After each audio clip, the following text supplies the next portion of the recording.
go? I am. All right. Everyone got really quiet. No, it's awkward. It actually is. Can still be loud for a minute. Well, good evening, everyone. Thank you all. Everyone just really got very quiet, all on cue. Thank you for that. That made it very easy. Didn't even need this. Thank you for joining us this evening in council chambers, or if you're joining us on BevCam, our thanks as always to Kim in the BevCam booth for keeping our meetings accessible. Thank you so much. It's a pleasure to have folks here with us in the council chamber. I imagine there may be other folks who are planning on coming. We have some public hearings that are posted starting at 7:30 today. But I'll mention now, and you'll hear me mention again as we get closer. If you are here and interested in speaking in any one of those public hearings, there are sign-up sheets on the table under the window over to my right. You can get up and add your name to the one for the hearing or hearings that you're interested in speaking in.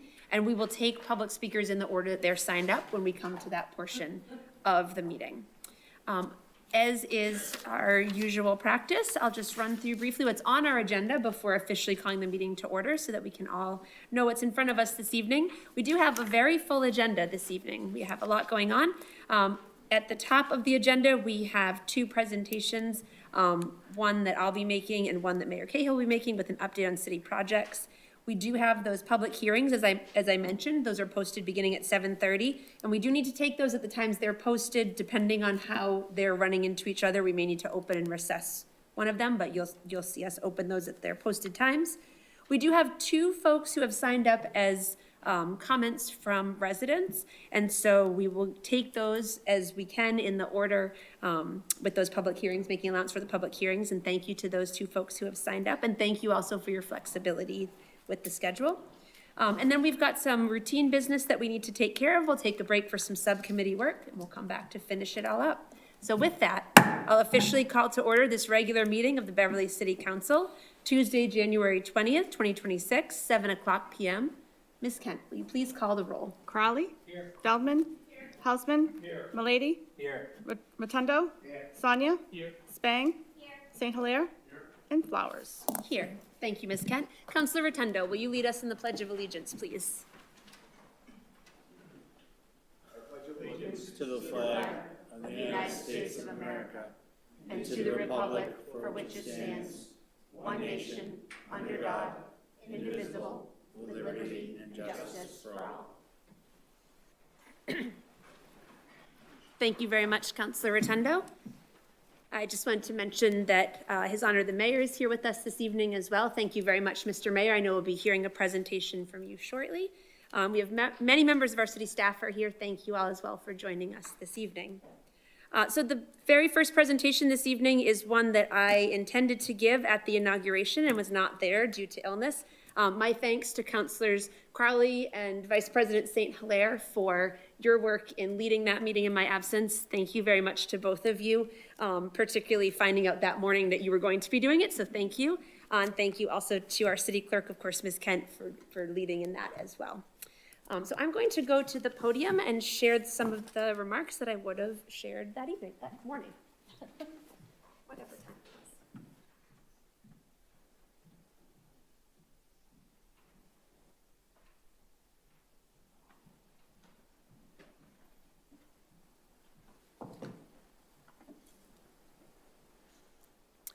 So it is, of course, somewhat unusual to be offering these remarks at a city council meeting, a regular meeting like this one, rather than at the inauguration. And thank you, council colleagues, and to all those here in attendance, as well as to BevCam for affording me this time to share these remarks that I had prepared for that occasion, but was unable to share and offer due to illness. I share them now, however, with the hope that they might still help us to open this, our new term of office together, and this new year as we enter into this first regular meeting of this city council term. And so, fellow city councilors, Mr. Mayor, school committee members who may be watching this at another time, city staff, and members of the Beverly community, as we enter into this new year and this new term, I begin by sharing words of poetry written by Amanda Gorman from her book, Call Us What We Carry. I invite you to hear these words, slightly excerpted for time, from the poem with nearly the same name as the book, her poem entitled, What We Carry. As kids, we sat in grass, fished our hands into the dirt. We felt that damp brown universe writhe, alert and alive, earth cupped in the boat of our palms. Our eyes waxed wide with wonder. Children understand, even grime is a gift. Even what is mired is miraculous. What is marred is still marvelous. We continue speaking, writing, hoping, living, loving, fighting. That is to say, we believe beyond disaster. Even endings end at the lip of land. Time arcs into itself. It is not a repeat, but a reckoning. Days can't help but walk 2 by 2, the past and present paired and paralleled. It is the future we save from ourselves, for ourselves. Words matter, for language is an arc. Yes, language is an art, an articulate artifact. Language is a life craft. Yes, language is a life raft. We have recalled how to touch each other and how to trust all that is good and all right. We have learned our true names, not what we are called, but what we are called to carry forth from here. What do we carry, if not what and who we care most for? The truth is, one globe, wonder flawed, here's to the preservation of a light so terrific. The truth is, there is joy in discarding almost everything: our rage, our wreckage, our hubris, our hate, our ghosts, our greed, our wrath, our wars on the beating shore. We haven't any haven for them here. Rejoice, for what we have left behind will not free us, but what we have left is all we need. We are enough, armed only with our hands, open but unemptied, just like a blooming thing. We walk into tomorrow carrying nothing but the world. Now, it might seem at first glance like poetry and municipal governance have very little to do with one another. Like these words of Gorman's, the first young poet ever to be named America's National Youth Poet Laureate back in 2017, paving the way for those who followed her, including our current National Youth Poet Laureate, Evan Wang, the first East Asian male poet to hold the title, feel out of place in these council chambers, a place where we come to engage in the serious business of the city. But I would suggest, however, that poetry and municipal governance have everything to do with one another, that these words of Gorman's call us with a seriousness of purpose that belongs in this space and in this place. Poets understand that the space between the words is as important as the words on the page, that deep meaning comes not just from what is said, but what is left unsaid, that building connections and bridges in creative, unusual, or unlikely ways matters deeply. And we who are called to local leadership here in this city, the city that we love and care for, and we who live in and care about this city, we are called to understand the same.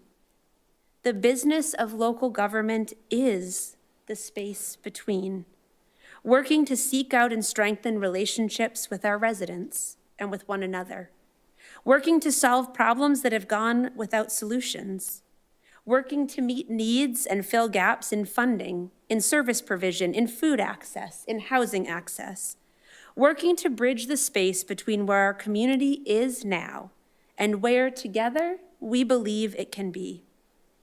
Taking this charge seriously means that we understand the power of what we say, or the deafening silence that can be left by what we lack the courage to say. It means we understand the importance of recognizing what we carry and what others carry, of honoring the stories that our residents bring to us, and of working creatively to create connections and to find solutions. People sometimes like to say of politics that it's the campaigning that's done in poetry, and then the governing has to be done in prose. A way of suggesting perhaps that campaigns are about creativity and aspiration, but then the real everyday work requires steadfastness, seriousness of purpose, justified margins, and serious structure. And the work of local leadership and governance does indeed require our steadfastness, our seriousness of purpose, and a thoughtful attention to detail. But as we set out on the work of this new term together, I offer us this reminder to let this work also be filled with creativity and aspiration, flexibility and playfulness, unexpected connections, and enough joy, dedication, passion, and compassion for the people and for this city to help fill the spaces between us. We will need all those tools in our toolbox to tackle the very real challenges we know are ahead of us this term. A more difficult financial environment than we have seen in recent years, a known projected shortfall for fiscal year 27 that demands our hard work, creative problem solving, and diligent attention. Infrastructure needs on both the municipal and school sides of our budget. Our desire to continue to invest in our public schools, in our outstanding educators, and our incredible young people. Rising sanitation costs and a new sanitation contract to be negotiated. Continuing our steadfast dedication to addressing the affordability crisis in our region and the need for more workforce housing, senior housing, family housing, and deeply affordable housing with dignity for all people of all ages. Meeting the needs of our most vulnerable neighbors, from those who are currently unhoused to those who are food and housing insecure, to our immigrant neighbors living in fear in the current national climate, to our LGBTQIA+ neighbors, and especially our trans community, whose very right to safety and existence is under attack on the national level. All of these things, carried by our neighbors in this community, must matter deeply to us because they matter deeply to those who have entrusted us with these leadership roles in this community. In the words of the opening poem, what do we carry, if not what and who we care most for? We are called to carry them with seriousness and care, and then to dig in and to do the work of continued community building together. And there is another reason for my choice of Amanda Gorman's poem, What We Carry, to share with you at the outset of this new term. Because we know that as a community, we come to this new term and this new year, having come through challenging moments together over the last one. And we carry, each one of us, the experiences, the hurts and the joys, the challenges and the worries, the upset and the disappointment, the achievements and the connections, the wonder and the learning of that year and those moments. And those experiences become part of our stories. Recognizing what it is that we are carrying and what it is that we are ready to heal or put down, and then recognizing and honoring the same in others is an important part of how we now work to move forward as a community together. This is how, I believe, together we create the future we dream. In closing, I invite you to hear once more those closing words from Amanda Gorman's poem. Here's to the preservation of a light so terrific. The truth is, there is joy in discarding almost everything. Our rage, our wreckage, our hubris, our hate, our ghosts, our greed, our wrath, our wars on the beating shore. We haven't any haven for them here. Rejoice, for what we have left behind will not free us, but what we have left is all we need. We are enough, armed only with our hands open but unemptied, just like a blooming thing. We walk into tomorrow carrying nothing but the world. Fellow councilors, Mr. Mayor, fellow elected officials, city staff, and residents of Beverly, what a privilege, honor, and gift it is to carry one another's stories, hopes, aspirations, and dreams for this city that we love. What a privilege, honor, and gift it is to be able to work to create connections in the space between and to work for creative solutions together. So may we take seriously now the work that lies before us. Thank you.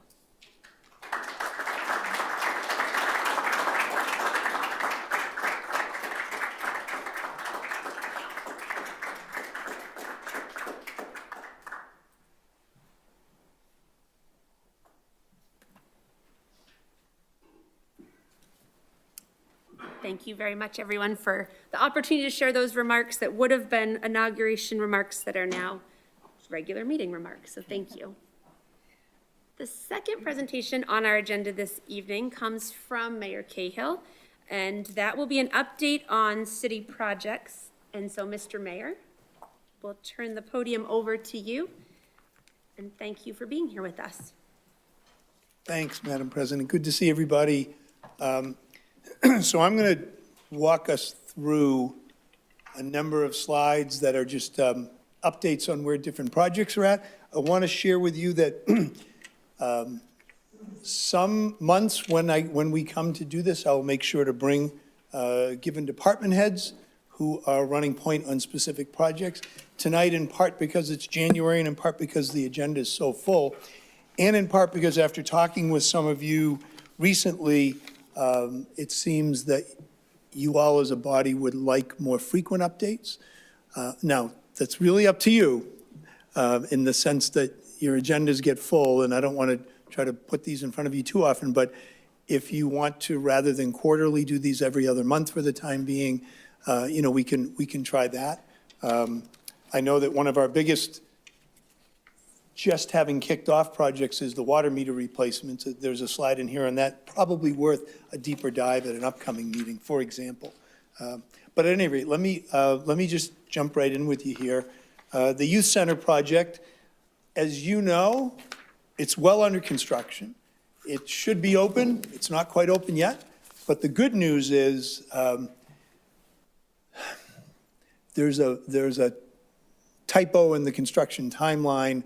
The plan right now is that we hope to have the youth center, the young folks and the staff moving in there by mid-March with an early April dedication ceremony that we're going to try to time up right so that people can participate and enjoy. But again, the goal right now is that they'll be in by mid-March. And I think, yep, the rest of the words there, yep, that's all just supportive of that. Next, Central Fire Station, the construction completed this past summer of the building envelope work, including new roof, new windows, new doors, insulation, and repointing. On the HVAC side of the project, heat pumps have been installed. There's a long lead time on electrical equipment that we ordered last year, due in March, and so the plan is hopefully that's all installed.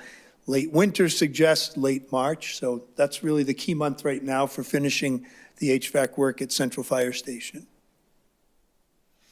The public library main branch work, Consigli Construction, those of you who were on last term, you remember meeting them during the conversations about the project. They mobilized on site beginning today, completion of work by early June.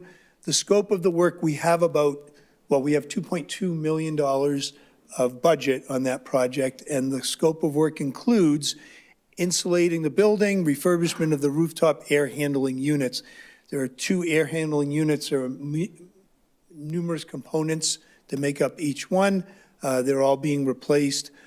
The insulation involved is the focus there is the fact that where the addition from the early to the mid-90s meets the original building, there is a leakage. There is air that gets in and air that gets out every day. So that's been one of the key priorities on top of replacing the air handling unit components so that they'll work better going forward for a number of years. The other big piece of this is doing as much insulation as we can afford to do. We have a couple of alternate pieces of scope that both have to do with additional insulation. And as we work through the project over the next few months, we will include additional insulation in a couple key points if the budget allows between now and completion. Water meter replacement, you've heard a lot about this. 250 meters have been installed to date. The full ramp up should begin in February. Right now, there's 1 installer working with the city. Starting in February, there'll be 4 installers working daily. Customers receiving estimated bills should continue to provide readings, and the city will prioritize these replacements when possible. I'll say more about that in a minute. Customers will receive instructions to make an official replacement appointment. Some of you may have already had that happen. The early install work has gone on around Prospect Hill and Montserrat. Target substantial completion date is a year from this summer. So everything's on track. One of the things that I asked our team was, I thought more meters would have been installed by now. But what I got back was the mindset of really starting right, so as not to trip over our own feet. The concept of measuring twice to cut once, the whole idea of getting everything teed up and kicked off the right way. And that's why they've had one installer to date and are getting ready to ramp it up. There are, as I think we all know, we all get our water sewer bills quarterly.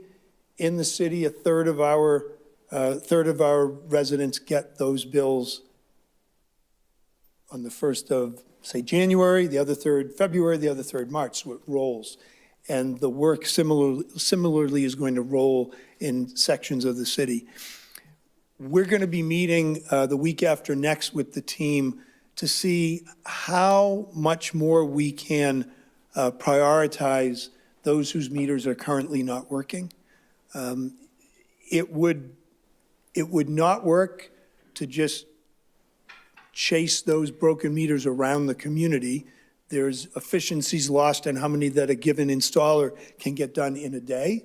But what we're going to try to do is by different parts of the city, try to prioritize those whose meters aren't working now within a given part. We'll learn more about that because that's a question we've posed to the install team. It's one we've been carrying as a talking point with them all along, and we'll try to really kind of parse through that with them and see how much more specific they can be in sharing with you at an upcoming update. For any of you whose constituents reach out who are frustrated with bills, make sure you continue to, pass them over to my office and to Glennis is in engineering. It's engineering that we're, between our two offices, we try to run them down and help people with those. Next. Bridge Street, the Bridge Street project on Ryle side, which is, it's what you call a TIP project, right? It's one of those road construction projects that's too expensive for a city or town to handle on its own. We did the design work on it years ago, got in line on the state list for federal and state funding several years ago, about 8 years ago, 9 years ago, and the project was started. Councilor, started 2 years ago, and it's pretty much, it's complete, but for the fact that the temporary bridge construction over the Bass River has meant that, the limits of that project couldn't be finished. But from the Danvers line down to Folger Ave, so close down to the Bass River, it was all completed this past year. Lots of hard work by Councilor Rotundo, folks in my office to try to stay up with neighbors' concerns during the construction. And I think all in all, it's been a fantastic, that road is now solid for, what should we say, 50, 60 years, and it's a great improvement. The rapid flashing beacons, some of you have one in your ward, or more than one. We were made aware a little over a year ago of a grant program that MassDOT was offering, and it was a quick turnaround. We had to meet warrants or requirements for the sites that we would look to, and we were able to get a grant to install, and this was the full cost was covered by the state. These rapid flashing beacons, we already had a few of them in town, so we've added 5 at some high pedestrian traffic places in town. You can see Sawyer Road right at the bottom of the hill, right by the high school entrance. Brimble Ave at Palmer Road, where a lot of people walk to and from Hannah School and the train, as well as for other reasons. Dodge Street at Putnam is particularly a place where a lot of students, a lot of children go back and forth to North Beverly School. Essex Street at Grove Street is right by Centerville Market. If you lived in Centerville long enough ago, Paul Mills store, but it's the Richdale right there, and so that's a very heavily pedestrian trafficked area. And then McKay near Sturtevant is by Shoe Pond. It's a way for neighbors in the Shingleville neighborhood to cross the street safely. So I think it's fantastic that we got them. Let's keep track on where else in the community these might make sense. always looking for opportunity. They're not prohibitively expensive. Of course, if we can get the state to fund them, all the better. Brimble Avenue projects, both the Dunham Roundabout and Phase 2. So the Dunham Road at Brimble Ave Roundabout, as you know, we got state grant money a few years ago to design a roundabout there. Then we got state grant money 2 years in a row to build it. So it's a total of $7.4 million in construction money, all provided by the state. And we were able to make a very strong case with the state because most of the property is owned by the Mass Department of Transportation. Most of it's not city property. And then we have pending a $250,000 earmark that Senator Lovely and Representative Bowen were able to help us or secure for us, and that should come forward to help, and that bumps up the cushion on the project budget, which is, that's helpful. So that project is just about ready for final approval by the state, and the expectation is we'll be kicking off construction early summer this year, about a 1.5-year construction process. We will spend a lot of time with with VHB, the architectural design firm, and whoever we bring on board to build it. We'll spend a lot of time with just how they're going to construct and keep traffic moving and, meet people's daily needs during the construction. Phase 2 is the other big piece of the long-term effort around the Brimble Ave neighborhood. Dunham Roundabout is separate. When you think of Phase 2, Phase 1 for the Brimble Avenue project was the double roundabout project where you get off at Sawyer Road northbound and you come up to Brimble Ave by the old Vittoria Rocky. So that project was built 2015, 16.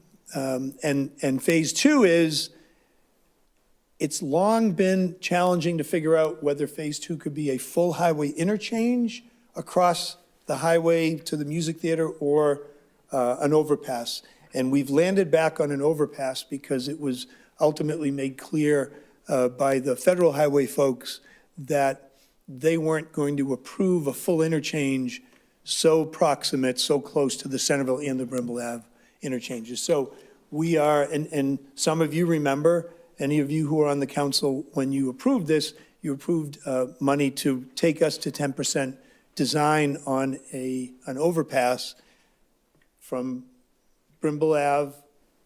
So what you think of as that, that Otis Road, right by Cycles 128, that is a private road that the state is going to have to purchase as a part of this project. So Otis Road over to an overpass connecting to the music theater and the Cummings Park over there, Dunham Ridge. So the next step with that and the goal of getting the design to 10% is to get on the state's transportation improvement plan, and we are teeing up with the engineering firm we're working with to try to get that approved at the Metropolitan Planning Organization level in the next couple of months. The goal is they annually update the tip, and our goal, and that's been our goal going back a couple of years, is to get on the tip this round. So fingers crossed, we're working on it, and we'll be making our best case to the MPO in the next couple months. By the way, getting on the tip means that you can start pushing to get funded. And it's, as I said, with the Bridge Street project, Bridge Street was about a $16 million construction project. This would be maybe double or more that.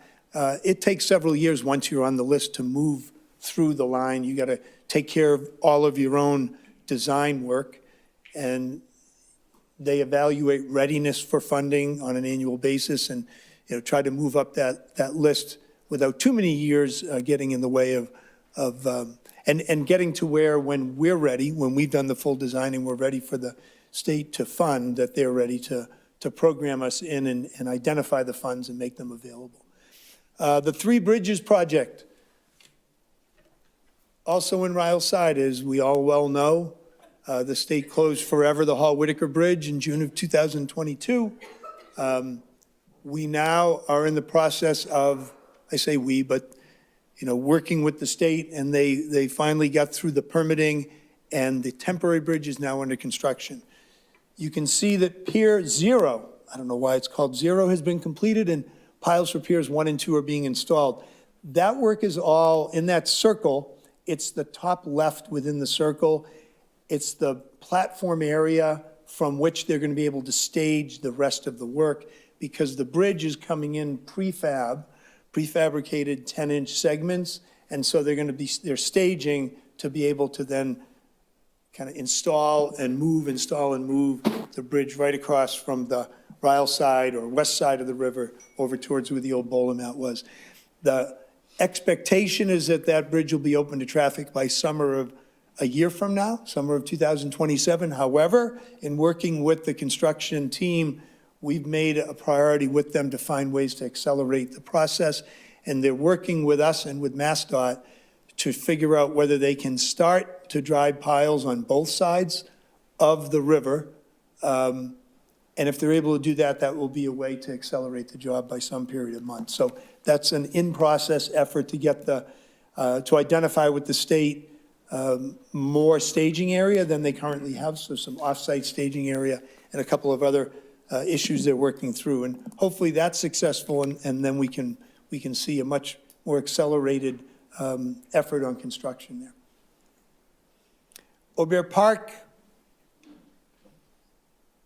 I'd say the big difference from the last time I spoke with you about this in October is that we thought we were ready to move through the rest of permitting towards construction until the Mass Historic Commission decided that there was historical significance, and there is some record of historical artifacts having been found there.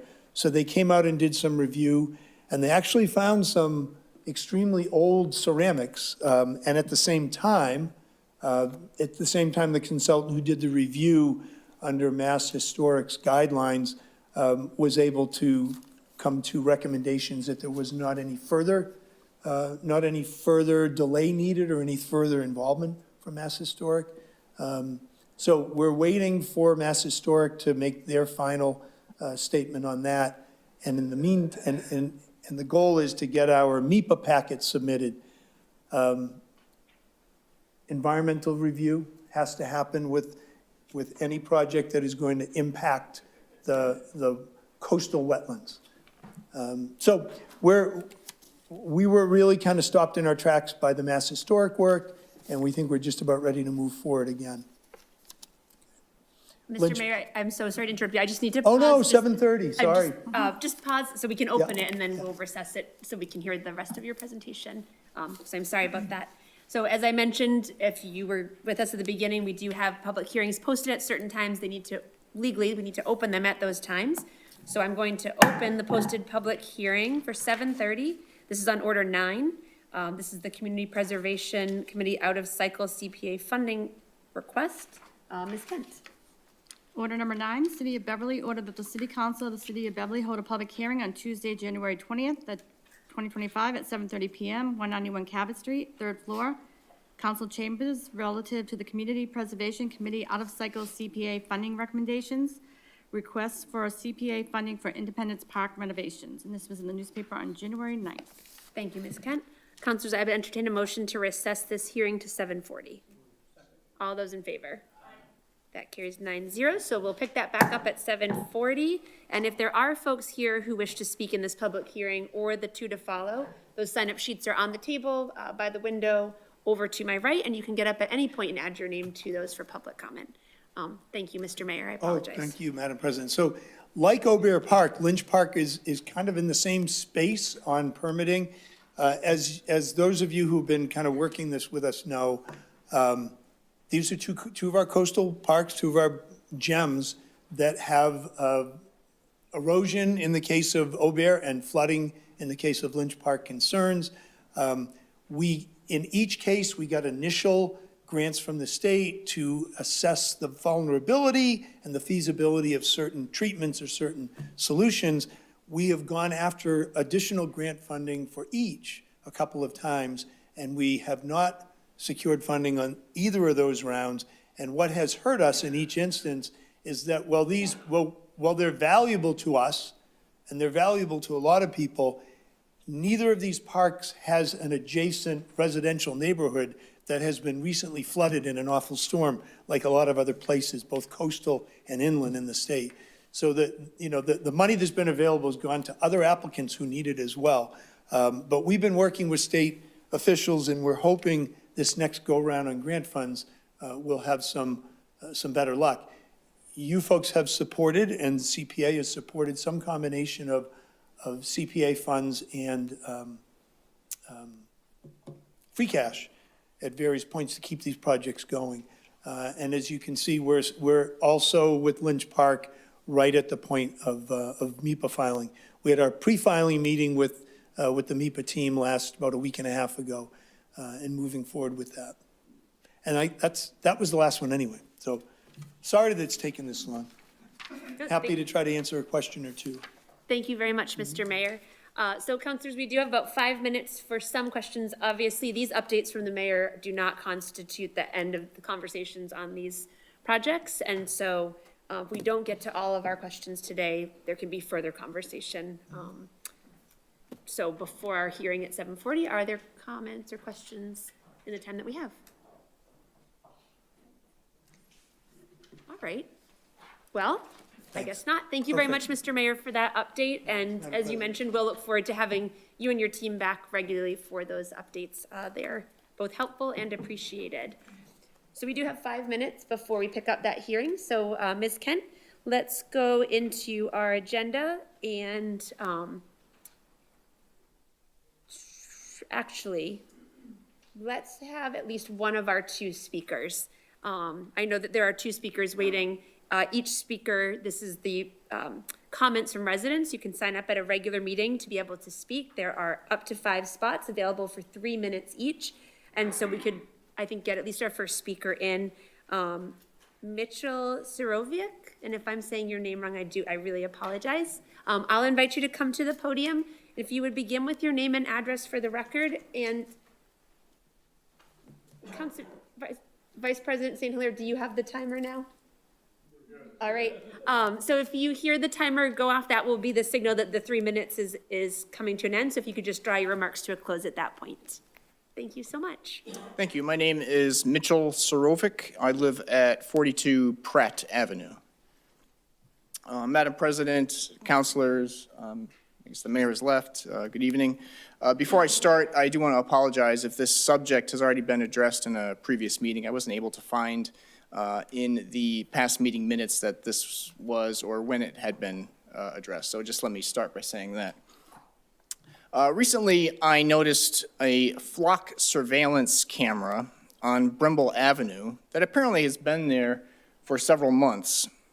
Subsequently, I learned per an online surveillance application, dflock.me, that there are now at least two more of these cameras, one on Elliott Street at the intersection of McKay Street, and the other on Rantoul, just before the Cabot Street intersection before the Salem Bridge.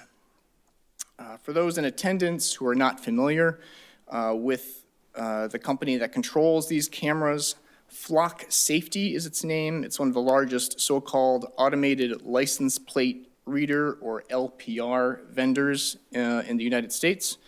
LPRs are AI-powered cameras that capture and analyze images of all passing vehicles, people, or whatever the camera is programmed to recognize. For cars, the camera creates a digital fingerprint of the vehicle, including license plate, make, model, color, identifying features such as dents, bumper stickers, roof racks, and of course, photos of the passengers. Vehicle features are then sent to Flock and stored in a searchable database, essentially creating a digital dossier of the car and its owner, which is updated constantly as the system receives updates. All these data are collected on millions of people every day across the country, regardless of whether the driver is suspected of a crime. There are many reported examples of these cameras being hacked, people being accused of crimes they didn't commit because of Flock data, and of police extensively misusing the data to just spy on people that they don't like, or to track the goings of their ex-spouses, for example. These examples of abuse are beside the point, which is that these surveillance cameras are manifest violations of our constitutional Fourth Amendment protection against unreasonable search. Every single photo taken by a flock camera amounts to an illegal, warrantless search by the police. Got it, thank you. These cameras have no place in our community and should be removed immediately. Thank you very much.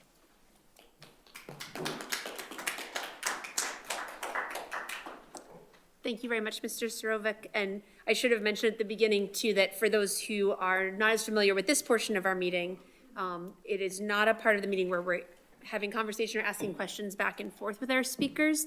But as I always like to say, it's always extremely important still to hear from folks during this time. And even if we're not able to have back and forth or ask questions, what we hear is something that we consider, we take in, and often informs future conversation of the council. So I appreciate our speakers today and other speakers who have come before and will come after. If you are interested in speaking at a regular meeting in one of these spots, you can sign up for these spots by contacting the city clerk no later than 9:30 the morning of the meeting, and they are first come, first serve. We do have another speaker, and I know she's waiting very patiently. We need to open our public hearing now, and so we'll come around to our second speaker as soon as we have another moment in our agenda. It is 7:40, so I will reopen our public hearing on order number 9. Ms. Kent has already read the order, and we do have Jean Delios and Derek Beckwith here from the CPC. And Mr. Beckwith, I see you're at the podium, ready to go. So I'll turn that floor over to you. Thank you.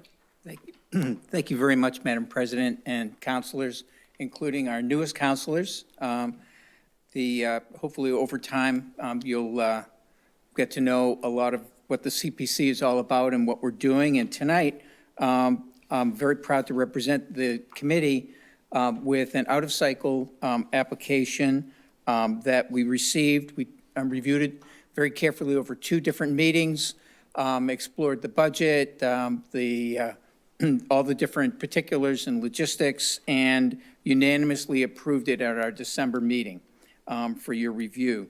In a nutshell, the project is for the Independence Park renovations, the applicant being the city of Beverly itself. Provides, overall, the project costs $346,000, and we voted for to recommend $200,000 in CPC budget for the purpose of under the category of recreation for rehabilitation and restoration of Independence Park. The project includes, I'm going to just quickly go through the pieces here. We'll add, adjacent to the sidewalk walk on Lother Street, an overlook terrace approximately 48 feet long and 8.5 feet wide, leading to a new stairway with wider stairs and railings and added landscaping that will lead to the place right now where the cannons, the existing stone and monument remain. An ADA accessible path, which is new for this park, will be added to connect the regraded half of the walkway from Wilson Avenue to provide ADA access to the monument itself. Additionally, 14 new benches with new pads and that are ADA accessible will allow every person who would like to visit and spend time at the park the opportunity to be there and overlook this historic site. The vote was unanimous. The other sources of funding for the project include a Massachusetts Office of Travel and Tourism grant of $60,000, which has a deadline for use of the money I think it's by June 30th, which is the reason for this being an out-of-cycle grant, so that the project could be built using these funds, the MOT funds. We need to accelerate the regular timing of our funding cycle to enable this to happen. Additionally, the Rotary Club of Beverly is donating $20,000 to the cause, and the Beverly 400 organization has put in another $5,000. So funding comes from multiple sources. CPA funds only make up 57.72%, which is a really good ratio for use. So we strongly recommend the project. We hope you approve it, and if you have any questions, I'm here to try to answer. Thank you very much, Mr. Beckwith. Councilors, are there any questions for Mr. Beckwith at this time?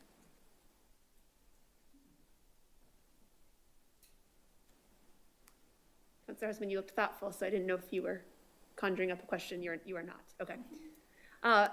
There are no members of the public signed up on the sheet to speak in this public hearing, but are there members of the public here who wish to speak in the public hearing on the Community Preservation Committee's out-of-cycle CPA funding recommendation, which you just heard Mr. Beckwith speak about? Okay, thank you. Thank you, Mr. Beckwith. Seeing no other comments, I'm going to close that public hearing and we'll refer that back to the Committee on Finance and Property for further action this evening. We do have time before our next hearing posted at 7:50, so let's have our next resident speaker. And for both of our resident speakers, of course, you're welcome to remain with us for the entirety of the meeting, but this way also you have flexibility to leave and not be with us all evening if you don't wish to. If you also begin, name and address for the record, and then if you hear Vice President St. Hilaire's timer go off, if you would drag your remarks to a close at that time. Thank you. Good evening, councilors, and happy new term. My name is Aisha Siddiqui. I live in Ward 3. My address is on file. Tonight, I have 2 requests in my 3 minutes. Request number 1. This is a continuing petition from 2025. I asked the council to adopt reading a land acknowledgement at the start of council meetings. And until that happens, I and other members of the Beverly Social Justice Book Club will be happy to do so. This meeting takes place on unceded ancestral lands of the Namkag and Pawtucket bands of the Massachusetts tribe, from whom the Commonwealth of Massachusetts took its name. With deep respect and gratitude, we acknowledge the indigenous caretakers of these lands and waters who have lived here for thousands of years, and who live here in diverse indigenous communities today. Fun fact, that statement is what the city's Human Rights Committee reads at their meetings. And it's also what our book club read at the city's Martin Luther King Jr. breakfast yesterday morning. Request number 2. I asked the City Council to take local initiative while our state legislators consider the Safe Communities Act, which is House Bill H.2580 and Senate Bill S.1681. The council could formally state its opposition to any potential agreements between the Beverly Police Department and ICE. Beverly could follow in the footsteps of the Worcester City Council, who on September 30th of 2025 voted on Resolution 13B, which reads, that the City Council of the City of Worcester does hereby oppose the pursuit, exploration, or entering into a 287G task force model agreement with U.S. Immigration and Customs Enforcement, or any other agreement or arrangement that gives federal immigration powers to Worcester officials. Tonight, I ask the council to stand with immigrants, with people of color, with everyone being targeted and profiled, and make it known that Beverly is a welcoming and inclusive city where all members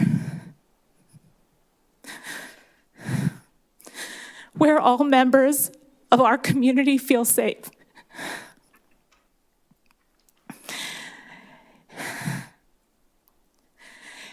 You should all have an email from me that hit your inboxes just moments ago.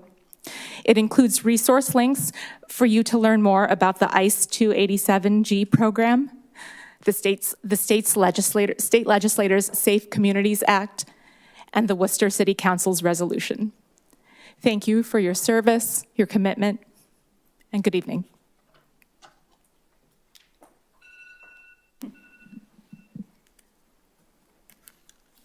Thank you very much, and thank you also for your patience and your flexibility. I know for speakers, when you sign up, it can always be a variable when you'll get to speak, and thank you to both of you for being here with us and for your words as well. We are at 7:50, so we will open our next public hearing. This is a public hearing posted for order number 10, a loan authorization that we'll be considering. Ms. Kent, if you would read the order. Order number 10, City of Beverly ordered that the City Council of the City of Beverly hold a public hearing on Tuesday, January 20th, 2026 at 7:50 PM at 191 Cabot Street, 3rd floor, Council Chambers, relative to the city appropriates the sum of $25,895,000 to pay costs of renovating the City Hall and former police station annex, including the cost of temporary relocation of City Hall during construction and all the costs incidental and related thereto.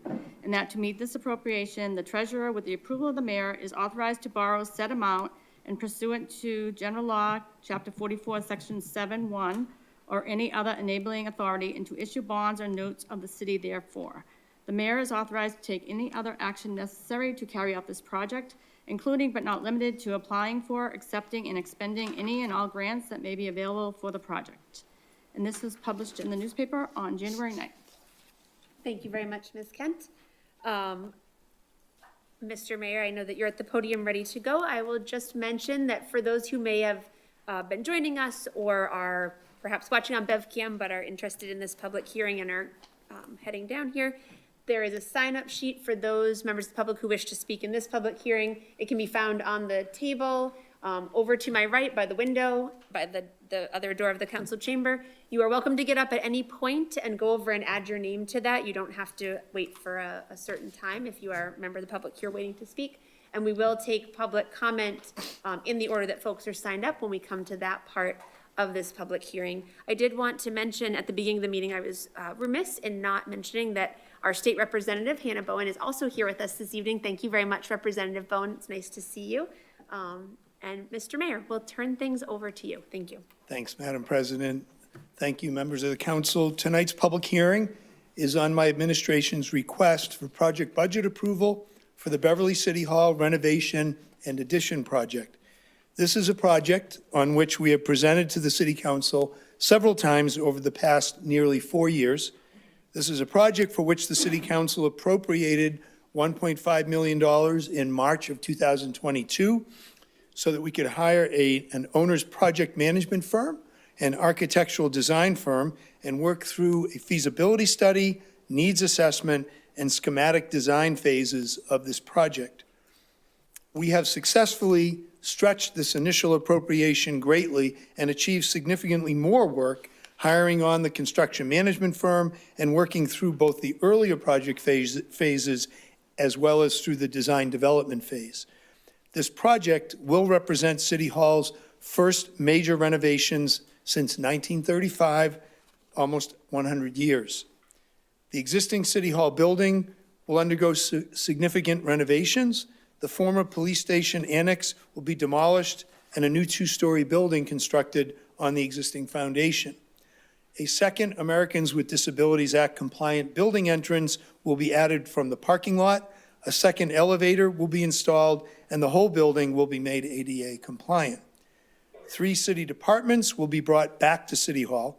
2 of these, public health and inspectional services, will be brought back for the first time in many years. Bringing these departments back to City Hall will help in many ways, including giving back greatly needed space at the senior center to our Council on Aging for the benefit of Beverly's fast-growing senior population. This City Hall project will bring vast improvements to the working conditions for our city staff. Today, in City Hall, we have 2 meeting rooms. When the project is complete, we will have 7. Today, we have 7 toilets and 4 bathrooms. When the project is complete, we will have 14 bathrooms, all handicap accessible, all single use, meaning 1 toilet, 1 sink, and a lockable door. Today, we have no mother's room available at City Hall. When this project is complete, we will have a dedicated mother's room. Today, we have no small individual private rooms for staff needs. When this project is complete, we will have 4 small phone or Zoom meeting rooms available to our staff when their office suite workspaces cannot provide the quiet and confidentiality a phone conversation or remote meeting requires. This project will replace very substandard HVAC systems throughout the existing City Hall building with high-quality air source electric heating and cooling systems in both the existing City Hall and the new annex. This project will create climate-controlled storage space in the basement of the former police station annex. We have spoken many times about the importance of dedicating a percentage of our annual operating budget to debt service. A healthy, well-managed community needs to maintain, improve, and replace its assets on a schedule. It needs to issue debt, make regular payments to service and eventually retire that debt, and then issue new debt for the next capital project. The City of Beverly owns 8 schools, 16 municipal buildings, 2 water tanks, a whole inventory of storm water, drinking water, and sewage pump stations and pipes, over 150 miles of roads, many signalized intersections, and over 24 parks and beaches. We maintain and update a draft capital plan annually. We plan carefully, and we need to make the investments our city's assets require. Tonight's City Hall project budget proposal asks the City Council to approve a project budget that will require 5% of our city's operating budget be spent to service debt prospectively. And while best practices would likely have us spend a higher percentage on debt service, and in the past we have spent a higher percentage, as many of you well know, we are very mindful tonight of budget challenges that both the city and our taxpayers are facing. To those who are concerned with our reported operating budget challenges, let me share with you an excerpt from my inaugural address this past January 5th. These are challenging times. We, the elected officials in this great city, have been chosen to lead during these challenging times. Our job is straightforward, and that is to deliver high-quality city services and outstanding public education for our residents, to maintain, protect, and improve our infrastructure, our buildings, vehicles, water, stormwater, sewer, roads, and sidewalks. And while our job is straightforward, it is not easy. Yet this is the job, and we will succeed at it. The city's recent annual financial forecasting process highlighted some financial challenges as we move forward. When we look ahead to next fiscal year's city operating budget, which will start 6 months from now on July 1st, our projected revenues fall well short of our projected expenditures. I will note that this is what happens every year that I've been around when the financial forecasting process is undertaken. And it's undertaken early so that we all have the time and the wherewithal to really dig into our budget efforts and make sure that we balance our budget, which is our obligation under the charter and the state constitution, and one that we meet every year. So it is our responsibility to build and pass a balanced budget, and we will. Every year together, we balance the many needs and challenges our city faces, and we pass a budget that delivers outstanding, high-quality services, that invests in our infrastructure needs, and that sets aside money for our future needs. Together again this year, we will pass a balanced budget, and we will move our community forward by delivering outstanding, high-quality education and city services. Since nothing we do is likely to cost less next year, this will require us to find and implement additional efficiencies in how we deliver services, something that we work at every day. This will also require more money we will secure through grants, through more state aid, through economic investment and growth, and through local taxes. We will continue to deliver on our responsibilities to our residents and taxpayers through strong and thoughtful management, and we will continue to be measured in the burden we ask all of us as homeowners and business owners to carry to ensure delivery of these critical local services and protection of our city's assets. In the next half hour, you will hear from the incredibly strong project team for this City Hall project. Collier's project leaders, Feingold Alexander Architects, and W.T. Rich Company construction manager at risk. This talented team has worked incredibly hard together with our own internal city team to keep costs down and to ensure a project that we can afford. This is what is being presented this evening. 8 years ago, the City Council approved a new police station project budget for about $29 million. Now, 8 years after our new police station, we are asking for the same amount of money for this project. The police station and City Hall would be comparable-sized buildings. The police station was all new construction, built at pre-COVID costs, and while it required no budget for temporary office space, it invested more money up front for geothermal infrastructure. City Hall proposes a combination of renovation and new construction. It will be built at post-COVID 2026 and 27 costs, and it does require temporary office space. And while there are differences, I think this is a relevant data point to consider.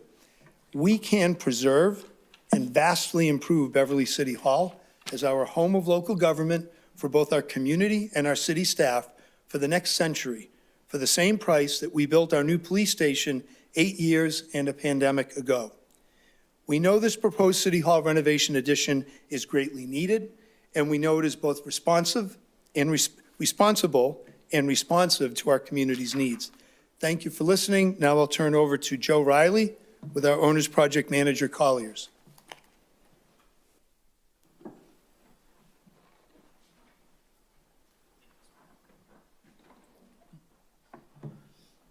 Good evening. Thank you, Mr. Mayor.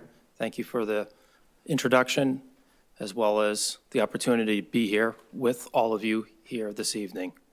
My name is Joe Riley. I am with Collier's Project Leaders. We are an owner's project management firm. I'm a senior director for the organization. I have here with me today my colleague, Maria Anna Hatziliadis, our project manager, sitting in the front row. We are also going to introduce you to Feingold Alexander Architects, as well as our construction manager at risk, W.T. Rich. This team, as the mayor had indicated, is a great team.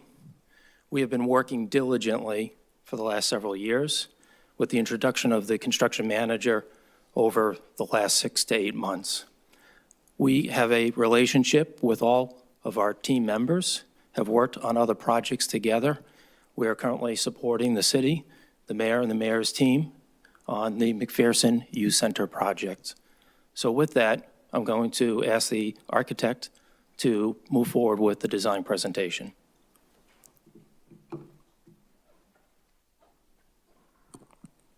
Thank you, Joe. Thank you, Mr. Mayor, and thank you, members of the City Council. My name is David Lightman.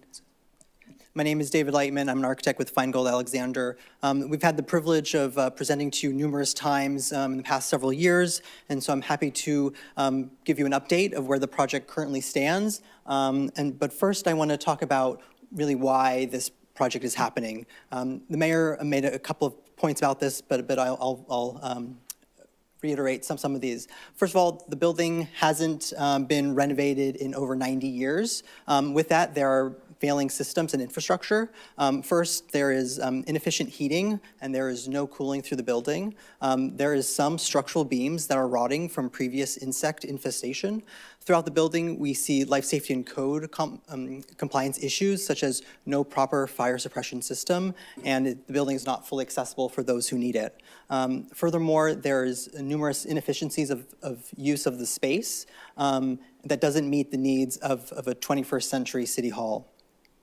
And one benefit of being that we have the abandoned police station next door is that we can utilize that space to accommodate the needs of City Hall. And when we think about the annex, one major issue currently is that where the two buildings meet, the floor levels do not align. And with that, we think that by reconstructing the building, we can ensure that there's equal levels at each floor. Furthermore, we want to retain the existing foundation, and that does 3 things for us. One is it minimizes parking loss, which we know is really important to the city. Second is it limits disturbances to the historic cemetery just north of the property. And third, it saves on value of the work of the new foundation. Now I'm going to go over some of the project benefits. Some of these, again, the mayor has highlighted. There are numerous departments that are not within City Hall, 3 of which are the retirement inspectional services and the health department. By expanding City Hall and renovating, we can accommodate them within this roof, and that would bring about a 25% more staff seats. Furthermore, the building is not fully accessible. The historic entrance along Cabot Street is, but the rear entrance is not. So in this proposal, the rear entrance would be fully accessible.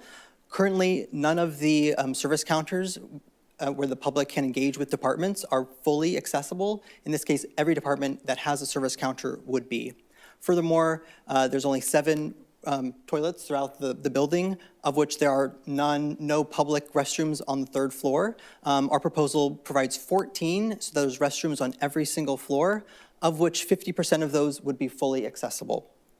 Furthermore, there's only 2 meeting spaces. We're in one of them, and this proposal, there will be 7. Again, there'll be 1 on every floor. There's numerous other benefits, but one thing I do want to highlight is that the mechanical systems, as stated, the mechanical systems currently are ineffective, inefficient, and there'll be new systems for heating and cooling throughout the project. And all of those systems would be electric. And working with our engineers, we anticipate a energy use intensity reduction of about 40% per square foot of energy use. Taking a step back, looking at the proposed site plan, one element is that we are preserving the park space on the corner of Thorndike and Cabot. And then, as I mentioned, we're doing our best to minimize parking reductions. We will be reducing by 3 spaces to 30 parking spaces. And I do want to highlight that in the reconstructed annex, we are directly matching the existing footprint, except for a small sliver, if I may, along the south side facing the parking lot, and that is specifically intentional in terms that will be able to create a strong connection between the historic City Hall and the annex. And without that, the building wouldn't be able to operate as a unified, cohesive space. Here on, as I go through the floor plans, I want to identify that the walls shown in gray are existing to remain, while those shown in black are new, so you have a sense of where the interventions are. A couple things I want to highlight is the new elevator and stair in the annex that will traverse all 4 levels, including the basement. Furthermore, on this floor, we'll have 3 meeting spaces, of which currently there are none on that level. Additionally, all the restrooms are individual, lockable, gender-neutral restrooms. On levels 1 and 2, there'll be 4 respectively. And then finally, I want to call out the staff call rooms. Again, these are individual rooms for staff to have private phone calls or virtual meetings when the noise levels of their open office environment doesn't allow them to do so. Moving up to the 2nd floor, many elements of this floor are very similar to below. One thing I want to highlight is the staff break room. Currently, the staff have to go down to the basement to utilize the amenities of the break room. By incorporating the staff break room on a floor where the staff are mostly present, will enable them to utilize these spaces more efficiently. And just off this break room, we will have the mother's room. And moving up to level 3, I want to note that the annex here is really just where the stair and elevator tower come up to meet this level. The space that we're in, the council chambers, will very much remain in its footprint with minor finish improvements. Also, the same would apply to the mayor's suite. On this level, we'll be providing 6 individual gender-neutral restrooms to accommodate the assembly needs of this space. Jumping down to the basement, I want to highlight the department storage space. This is a purpose-built departmental storage for all departments to house their documents, artifacts, important documents that need to be retained by state law, et cetera. And this space will be properly conditioned as their current storage space is not. So that means temperature and humidity control to ensure that the documents are properly preserved. In the middle of the space, there will be a archival vault, and that is specifically for sensitive public record storage, as well as some archival documents that the city has. Taking another step back, the next few slides will be various images of the exterior of the building. I want to highlight that in the annex, there will be a 3-story portion of where the elevator and stairs are to connect to the historic City Hall. The height of that three-story portion will align with the historic City Hall, so it will not be any taller than the existing building. And then the remainder of the annex will be 2 floors. In this view, I also want to call attention to the ramp adjacent to the parking lot. Again, we will enable that the rear entrance is fully accessible for those who need it. And here's a view from the north, from the cemetery side. Again, that footprint of the annex will not change to be respectful to the conditions of the cemetery. And here's a view from the parking lot from Thorndike Street. This is really a view of the materiality of the building. We'll be cladding the south facade in brick to harmonize it with the existing City Hall. This building will function and operate as one building, and so utilizing a similar material will enable that. However, on the south facade, on the north facade facing the cemetery, this will be clad in a fiber cement siding. This does 2 things. One is it connects its architectural materials with the neighboring residential community beyond. And then second, it's really for cost savings. By utilizing fiber cement siding, we saved the project over $280,000. And then I want to leave you here with some views of the elevations showing the massing, scale, and proportions, and how we're trying to harmonize the window pattern with the existing building. And here on the rear of the building, where will be fiber cement siding. Thank you. And now I'm going to pass it over to the construction managers at the W.T. Rich team. Thank you, and this is a good opportunity as you're passing the baton. We just need to pause to open the 8:10 hearing, and then we'll recess that so we can continue here. So we do have an 8:10 public hearing posted on order. This is order 10A. It's connected to this public hearing. Ms. Kent, if you read the order. Order 10A, City of Beverly ordered that the City Council of the City of Beverly hold a public hearing on Tuesday, January 20th at 2026 at 8:10 p.m., 191 Cabot Street, 3rd floor, council chambers, relative to the city transfer the sum of $2 million from the city's debt stabilization fund to pay costs of renovating the city hall and former police station annex, including the cost of temporary relocation of city hall during construction and all other costs incidental and related thereto. And this is in the newspaper on January 9th. Thank you very much, Ms. Kent. Of course, Order 10A is another piece of the proposed funding mechanism for this project that we're hearing about. Councilors, I would entertain a motion to recess the public hearing on Order number 10A to 8:30. All those in favor? That carries 9-0, so we'll pick that one back up at 8:30. Thank you very much. And we will resume the hearing that we were in the midst of on Order number 10. This is the loan authorization. Thank you very much.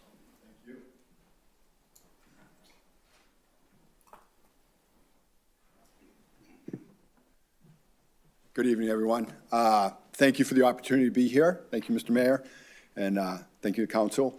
My name is John Rich. I'm the CEO of W.T. Rich Company. We're a construction manager. We've been in business since 1968.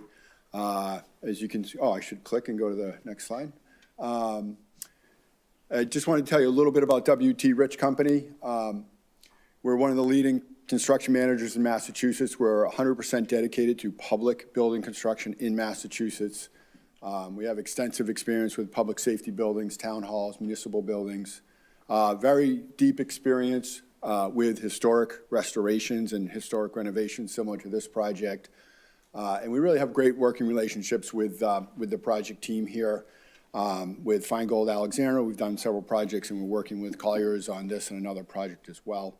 Want to say just quickly about the team. Most of our work is in eastern Massachusetts, east of Worcester. We have a very strong North Shore presence. We have a very strong team here, including Davita Flynn, who's the project executive that you're going to hear from in a moment. We also have as our lead project manager, John McGonigal, who's with us here tonight. He's a Danvers resident. We won't hold that against him because his wife works in the Beverly Middle School as a counselor.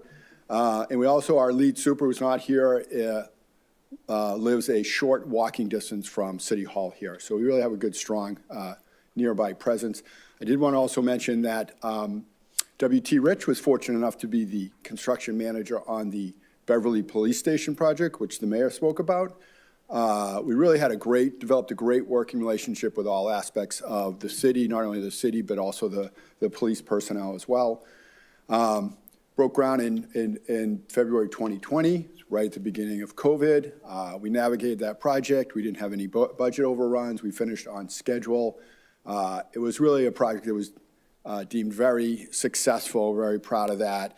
And, we have the confidence in working with this team that we're going to deliver a great project for you. And I'm going to let Davida talk about project logistics, site logistics, and she was the senior project manager, project executive on the Beverly Police Station project. Thank you, Jim. Keep that. I won't take too long with this because it's not really very fun, but I wanted to kind of walk everyone through it. So as we really thought through the site logistics for this project, we wanted to prioritize safety and consistency. So the site configuration that you see here today, we will actually have from start to finish of the project, really allowing residents, the local neighbors, the visitors to have consistency in how they operate around the site. The sidewalk on Cabot Street will remain open throughout construction, again, to keep that open and usable space to them. The public park will also remain open to the public throughout the entire duration of construction. Again, making sure you guys have the spaces that you're used to utilizing. We will be protecting the historical cemetery. What you see there right now will be the larger protection area in place during demolition of the annex building and construction, at least of the exterior facade of the new building. But then we'll probably reduce that so that we don't impact too much the growth of the lawn and plantings around the cemetery. We will, of course, keep access to the IT server rooms for the city so that they can still access their equipment and their needs. And that is pretty much it. It is very straightforward. Parking will be off-site. We do have specific trucking routes to minimize traffic through the neighborhoods. All things that we're happy to present in more detail if you guys have any questions, but just really trying to minimize the impact to the neighborhood and the surrounding community. Thank you. Mayor asked me to point out one thing, a point of confusion. Construction managers, we think in terms of construction costs, so that's why that says 21 million for the police station. Total project cost was 29 million on that, includes architect, OPM, soft costs. There's a lot of other costs associated with it. Coincidentally, our construction budget for the City Hall project is also, I believe, right at 21 million as well. Next up is back to Joe with Collier. Thank you. Thank you, John. Thank you again, City Council, Mr. Mayor. With respect to project timeline, as owner's project managers, we're one of the early consultants that are engaged on city projects. We've been on the City Hall project team for the last several years, working very closely with the mayor, with the mayor's team and staff. We have also been working very closely with our design professionals, Feingold Alexander. Through 2024, wrapping up approximately in September of 2024, we concluded with the concept design package. That concept design package allowed us to establish a target budget. We have been working diligently since that point in time, working towards an acceptable project budget to the city of Beverly. To the left of the red line represents all the other design milestones as well as the milestone of engaging the construction manager, W.T. Rich, on the project in September of 2025. We have completed design development. We have completed value management. We have completed a number of cost savings measures and introduction into the project budget since that point in time. To the right of the project line, you'll see that we are moving forward in time with what's called construction documents. From this point going forward, hopefully with the approval of City Council this evening, we'll be looking towards wrapping up construction documents in July of 2026. At that point in time, the construction manager will be accepting the construction documents and putting them out to bid. That will result in the development of a GMP, guaranteed maximum price. The anticipated construction schedule is September of 2026, leading us through construction into February of 2028, with an occupancy in March of 2028. Substantial completion will follow, as well as the project closeout for the overall project. Establishing the construction budget, as the mayor has indicated, John Rich has indicated, the design team has indicated, we've all been working closely towards establishing an acceptable total project budget. The cost-conscious mentality for the project team started with day one. That is, watching out for the taxpayers' interests, as well as driving towards an acceptable design and an acceptable total project budget for the City Hall renovation project. As I indicated, we've worked through several of the design phases where we are currently looking towards completing construction documents. That cost-conscious mentality doesn't stop now because of an approval. It leads all the way through design and construction. We will always be looking at how to improve, one, the design, the facility, as well as meeting the program and driving costs down, as well as maintaining project schedule. The CM at Risk, W.T. Rich, has been party to the project team since last September. They've developed a very detailed design development estimate. They have worked with the project team in developing a series of value management ideas, suggestions. We've brainstormed with the City Hall staff, with the mayor, with the design professionals. We've had over 50 cost savings ideas that have been developed and evaluated and introduced into the project budget over $1 million in cost savings. Again, that cost-conscious, driving total project budget, driving costs, driving schedule will always be with the project team. As Mr. Rich indicated, the construction costs for the police station, the total project budget right now, the cost per square foot is at a very, very aggressive $553 per square foot, complementary of a renovation project as well as a new building program. The essential indications that the design team has indicated with regard to preserving a program for City Hall is presented in the documents that we've had in front of us this evening. And if all goes well, be looking for City Hall approval, City Council approval this evening. Thank you. Now, with respect to the overall total project budget, the total project budget of $28.4 million, that $28.4 million includes a number of different aspects. That includes soft costs. Those are all the design professional services, the OPM services, along with a series of other costs such as furniture, fixtures, and equipment technology. There are hard costs that are incorporated into the total project budget. That's the W.T. Rich team, the construction professionals, to put the bricks and sticks and the mortar in place, if you will, with an overall total project budget of $29.4 million. The budget allocation is with us on the screen. That budget allocation is roughly 72% is towards construction. There's roughly 16% is towards what we call soft costs. And then 12% is towards owner's project and construction contingencies. Thank you.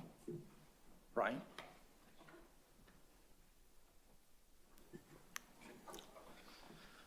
Thank you, Joe. For those of you that don't know me at home, I'm Brian Ailes. I'm the finance director here with the city. So it begs the question, what is before you in terms of authorization that we're seeking tonight, and how are we going to pay for it? So as Joe mentioned, the overall project cost as illustrated on this slide, in terms of construction, which is, we call them hard costs, and then soft costs associated with that, you've got your $28.395 million. We are also carrying a budget allocation of $1 million for temporary space costs. So when we vacate this building to do the rehabilitation, which the timeline shows about an 18-month period, we know we're going to have to go somewhere. We're going to have to continue to operate as an organization, do all the things we do here. We're just going to have to do it at a different place. So we've set aside $1 million in this request to cover the costs associated with that, primarily the lease costs. This number was developed using a rough estimate of 2-year timeframe. However, the construction, as pointed out earlier, is closer to an 18-month period right now. Of that total amount needed, $1.5 million has previously been appropriated in March of 2022. as the mayor noted earlier. And so the resulting appropriation that we're seeking this evening is $27,895,000. And that's broken down into two separate authorizations that are before you this evening, order number 10 and order number 10A, is it, Mrs. Kent? Yeah, 10 and 10A. So order number 10A is a transfer of $2 million from the Debt Stabilization Fund. As you may recall, for those of you that have been here, or for those of you at home that watched earlier last year, we transferred some money into the Debt Stabilization Fund, and we do that in anticipation of these types of large capital needs, so that we can avoid any spikes in borrowing schedules and things of that nature. So we would look to transfer $2 million from that Debt Stabilization Fund into the project, and that results in the remaining bond authorization of $25,895,000, which is the other order before you this evening. I do want to note at the bottom of this that even though the loan authorization is for $25,895,000, if approved, we would then seek to transfer an existing $525,000, which is sitting in the FY26 budget right now, and we would transfer that into the project and buy down the bond authorization. So the net maximum bond amount, if approved, would be $25,370,000. So that's the amount that is the ceiling of what we could potentially borrow for if approved, and that's what we're building our debt schedules around. The other thing I want to point out in terms of the potential lease costs that I mentioned earlier is that we currently have an RFP that is open and soliciting responses from landlords throughout the city. And we just recently extended that through, I believe it's the next, it's due in 2.5 weeks. And that'll close at 3 weeks. Anyway, so that's it for this slide. The next slide I want to show you is more of an illustration. So in order to understand how we afford this, you've got to get an understanding of how we manage our debt service here in the city. And what we typically do for these larger projects is we borrow for them, just like you would when you buy a house and you get a mortgage. We pay back the costs of these projects over time. Unlike a mortgage, we structure the debt differently. We structure it in a way where we pay equal principal payments throughout the life of the borrowing. And what that does is it creates higher payments at the beginning of the borrowing and lower payments towards the end of the borrowing. This does a few things. First, it minimizes the interest you pay because you're paying equal principal payments, so you're paying more of the principal up front. The second thing it does in terms of a management ability is as the costs of the projects and the debt payments decline over time, you're able to layer in additional debt and new projects without spiking in terms of the debt cost. So we're able to maintain a consistent budget within our operating budget to service debt while still continuing to take on new projects and retire old projects like the mayor mentioned earlier. So this process allows us to be predictable in how we're planning. So we don't take these projects lightly. We plan for them well in advance. If you look back on historical capital expenditure plans, you'll see this project there with an earmark in our debt schedules. Back, 4 years ago was when we got the first initial appropriation, but it was on there even before that because we were beginning to plan. That's how long it takes to plan these projects and make sure you're timing the debt authorizations at the appropriate time to not create unnecessary pressure in the budget. So it provides predictability. The other thing it does that's very important is because you maintain a certain level of debt capacity, and the mayor mentioned this earlier, it allows you the capacity in the future to deal with large capital projects if you time them up properly while the debt is expiring without having a major impact in your operating budget. So you layer it in as time goes by. And it obviously, I mentioned it avoids spikes in the annual budget. So that's kind of the illustration of kind of how we manage the debt here. And that method of managing our debt service has allowed us to do a number of things over the years. And so we've been able to, the mayor mentioned all our buildings in the city. We've provided renovations and additions to all of our elementary schools, capped landfills. We've done a number of drainage projects over the years to avoid flooding in neighborhoods and maintain proper runoff. We've done extensive work at the Beverly Farms Library. We built the high school. We've acquired numerous parcels of land to preserve open space for recreation. We've purchased fire trucks. We've purchased large pieces of equipment, renovated the interior of the carriage house. 3 public parking lots in the downtown area had full renovations. Repairs to this building, the facade and the roof, as well as the main library was completed with this debt service budget. We built a middle school. We built a new police station, and we acquired the downtown parking behind the dollar store lot with this budget line. In addition to that, as the mayor said in his earlier presentation, we've got ongoing work at the Central Fire Station that was funded through this as well. So this method is allowing us to continue to improve and repair and replenish our infrastructure and protect our assets. I wanted to show everybody what our debt service looks like historically as a percentage of our operating budget. We historically have hovered around 7% of our operating budget, and you can see going back 15 years to 2010, that's right about where we are. So this is the amount of money we're paying in our debt payments every year compared to the overall operating budget for the city. And you can see in about 2019, there was a bit of a spike. That has to do with the middle school and bringing on some debt aggressively initially to smooth out the payments in the later years. And then a couple years later, you see another little jump, and that has to do with the same strategy that we employed for the police station to smooth out the future year debt payments. But since 2022, you can see that the debt payments in terms of a percentage of our budget has begun to decline to a level of, in this budget year, 2026, we're at 5% of our operating budget goes to debt and debt service. We want to make sure we maintain that level, just as a matter of best practice, because as I said earlier, it's important to maintain this so that you can layer in future projects without having to spike the budget and push the budget way out of control and have to cut other types of critical services and things of that nature. So how does it look with the City Hall project?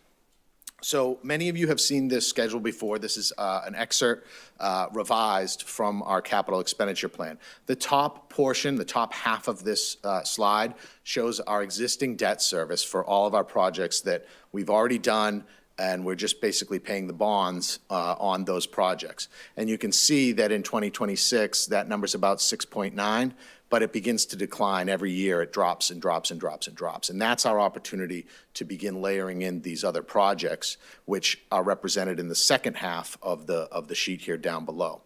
About 1, 2, 3, 4 lines down on the lower half, you see the City Hall project, and you see it in 2 tranches. You see a $15.37 million tranche and a $10 million tranche. Those are treated differently because the timing of those bonds will be different, because we try to manage our cash flow at different points in time so that we're not sitting on money unnecessarily and paying interest. So we layer that out through the course of the project. But you can see, and the critical part to this slide, and this is my ending point, is down below in the very bottom that's highlighted in yellow. The debt service is a percent of our estimated general fund budget. Right now, this year is at 5.06. We can layer in this City Hall refurbishment, assuming, and these are conservative assumptions, a 25-year note. We can push that out further if we need to. And at 4.5% for the first offering, 4.25% for the second offering. Those are a bit higher than the current market right now. So these are probably a worst-case scenario, I would say, in terms of our estimates here. But you still maintain debt service at a percentage of 5% of the annual operating budget without spiking it and eating into other areas of the budget. And that's how we manage debt responsibly. And I believe you all got a chance to read Mr. Perry's memo. I won't steal his thunder, but it is considered responsible practice to do it this way. So I'll end there, and I'll be here for any questions if you have any. Thank you, Mr. Ailes. I'm just going to pause again. I just need to reopen the public hearing on Order 10A. Of course, as I mentioned, and you heard Mr. Ailes allude to, these are related to each other. Councilors, I would entertain a motion to recess this one to 9 o'clock. All those in favor? We'll pick up 10A at 9 o'clock, and that will give us time then to come back around on our public hearing on Order number 10. Did you have further presentation, or were you just? So just wanted to say again, thank you on behalf of the project team, Collier's project leaders, Feingold Alexander, WT Rich, and the support of the mayor and the mayor's team. At this point in time, if there's any questions, here to answer whatever we can at this point. Thank you. Thank you very much. Thank you to everybody who presented. Thank you to the team for being here. I think before we move into questions, Mr. Perry, I'll invite you to come to the podium as well. If there's anything that you'd like to offer, we'll have sort of everything on the table as we begin to consider. Thank you, Madam President. Good evening, everybody. For those of you who don't know me on TV, I'm Jerry Perry. I'm the budget analyst for the Beverly City Council. I wrote to you last week my memo regarding this project, and a lot of the comments I'm just going to reiterate that you heard from Mr. Ailes and a few others, but I just want to go over briefly, then give you my recommendation. As indicated earlier, it's important for municipalities, it's not even best practice, it's really just standard practice to ensure that you have enough of your budget set aside for capital infrastructure needs as well as for operating costs. If you start to shrink the capital infrastructure side of the budget, you're starting to jeopardize the infrastructure of the community.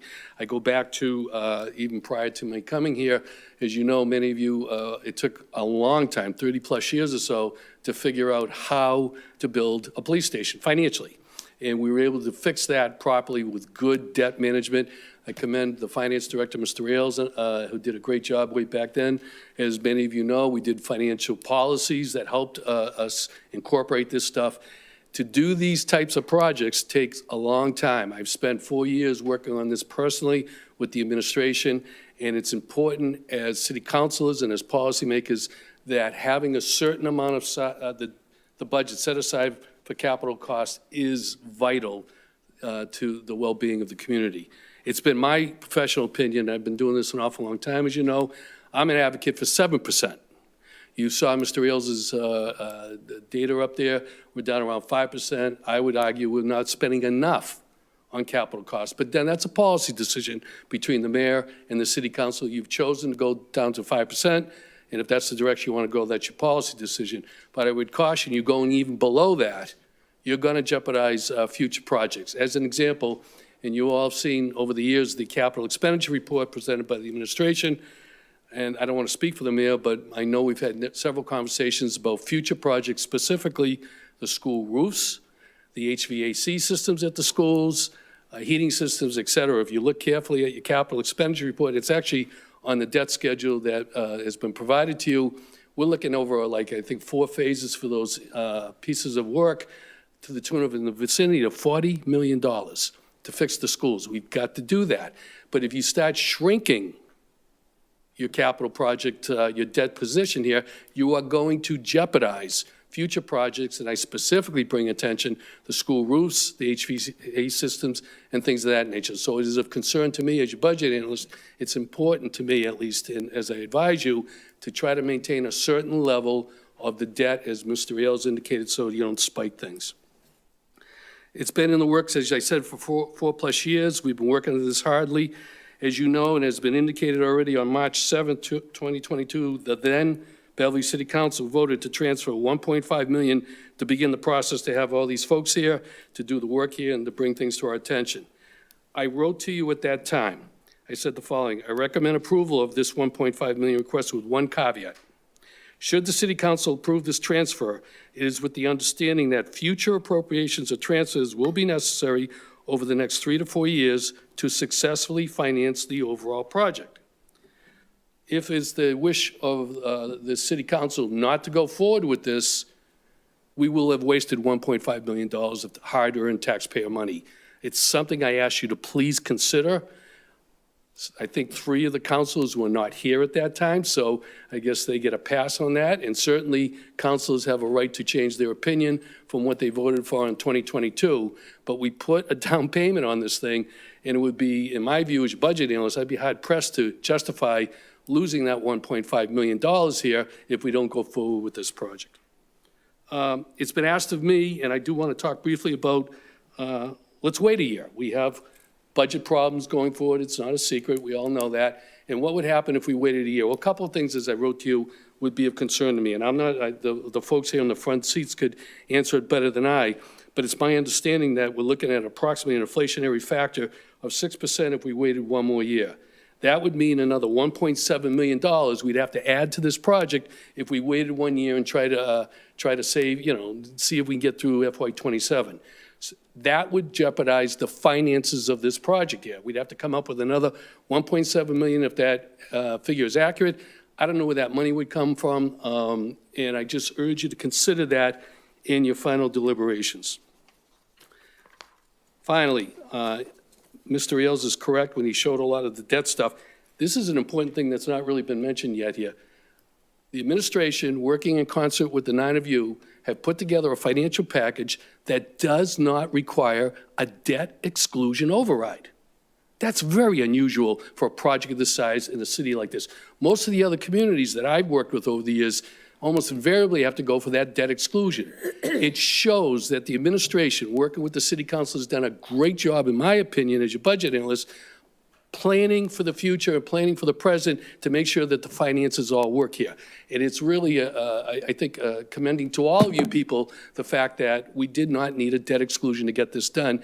It's suggested to do it inside the levy limit, and that's really important, I think, to suggest, or at least to comment about. So finally, given the conditions of this building, our debt capacity, the city's long-range financial planning process, prior financial commitments to this City Hall project made by this city council or prior city council, and other factors, it is my recommendation to you as your budget analyst to approve the loan authorization for the City Hall project. And further, it's also my recommendation when we get to it in the second one, there, to transfer the $2 million of the debt stabilization to do the project. Madam President, members of the council, I stand ready to answer questions now or at any time you wish. Thank you. Thank you very much, Mr. Perry. I know that we do have many folks who are here ready to answer questions. I'm sure councilors do have questions.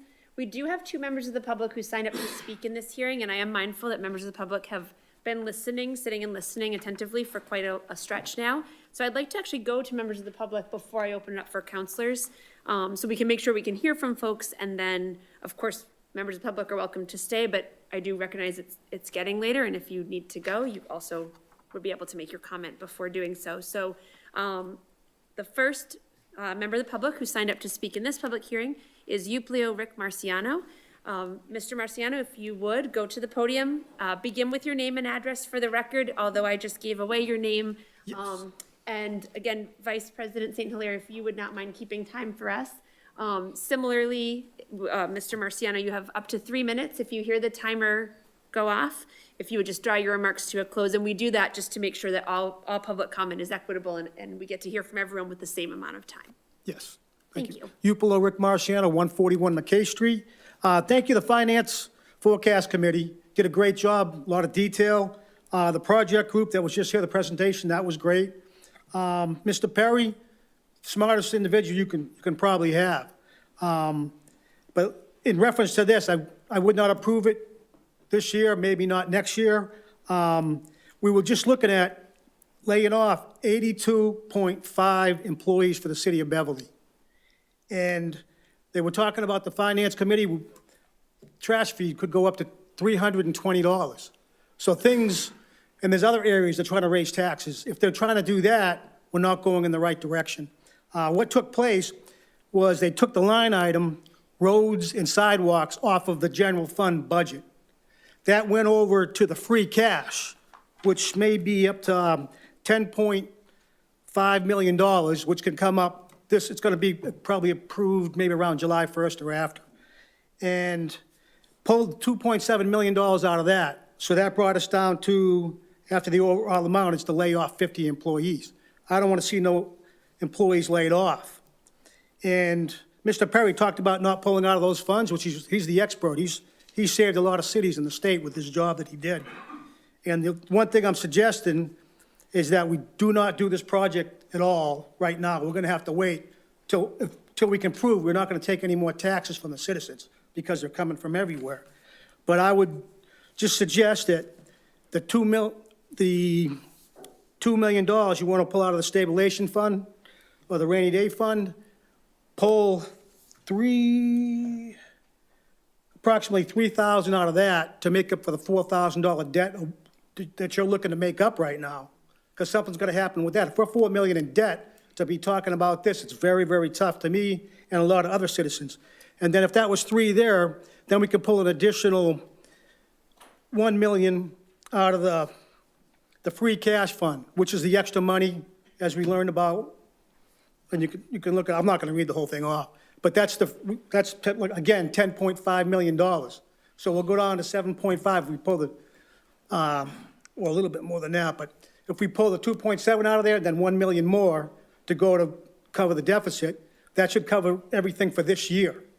And let's just get this year over and done with, and then next year, you're gonna have to figure out that hopefully we're not behind again, but it's looked like we're going to be behind. So that's one of the main reasons not to approve this project. Thank you very much. Thank you very much, Mr. Marciano. The other member of the public signed up here to speak is Paul Herrick. And Mr. Herrick, if you as well would begin with your name and address for the record, and if you do hear Vice President St. Hilaire's timer, if you would just draw your remarks to a close at that time. Hello, Council. Thank you. I don't come to a lot of these public meetings, and as some of the councilors know, I have pretty strong opinions in general. I came here actually thinking this was not a great idea. The presentation was excellent.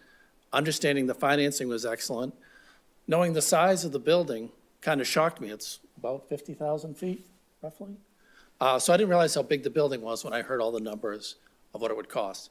So actually, I completely changed my mind on the thought. I think it's a great idea. The city needs a good place for meetings, needs employees to have a good place to be.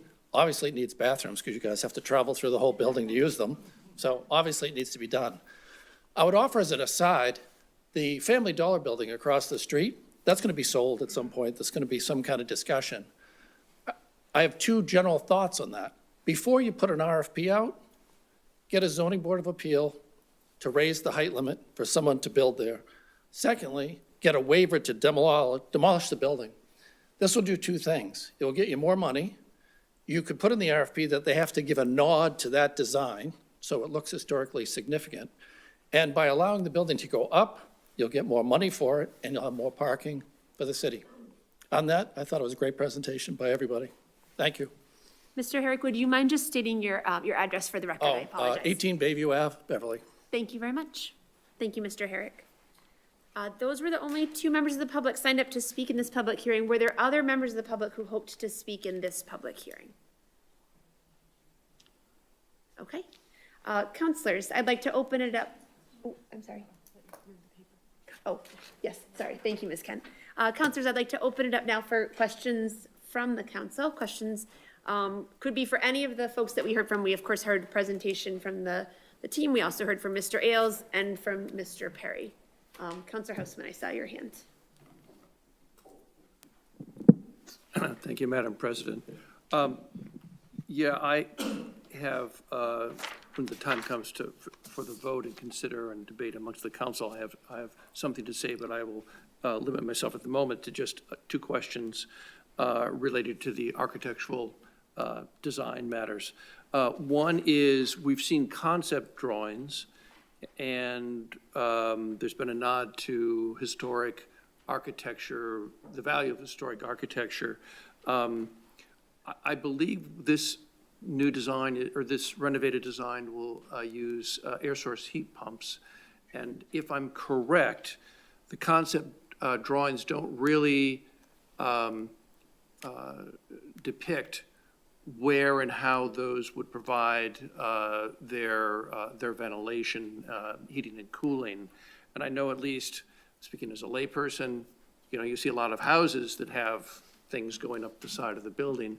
I assume that this design, this renovation design, would not include those kinds of exterior features, but would provide their function in a different design. So if you could speak to that, and then I have one other question about IT.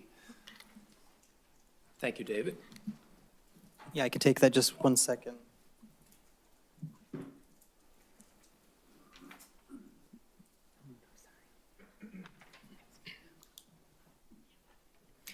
So the air source heat pump that we'll be utilizing is not typical as to like a residential unit. It's much larger to accommodate a commercial building of this size. And there are two, you see two boxes on the top of the roof of the reconstructed annex. One of those is the air source heat pump, and the other is the dedicated outside air source. And so there'll be mechanical systems, ductwork that will go down from the roof and permeate through the building.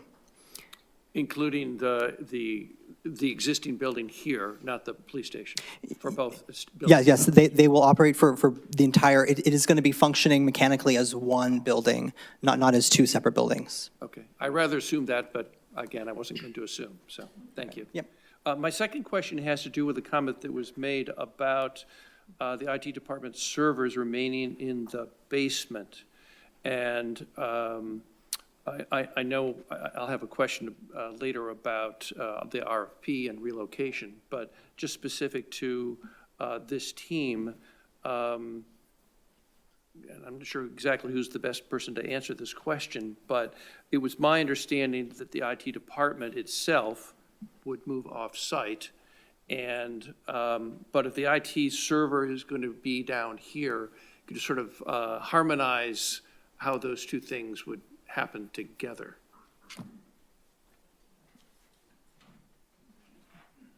I could take a stab at that. 1 second, let me change.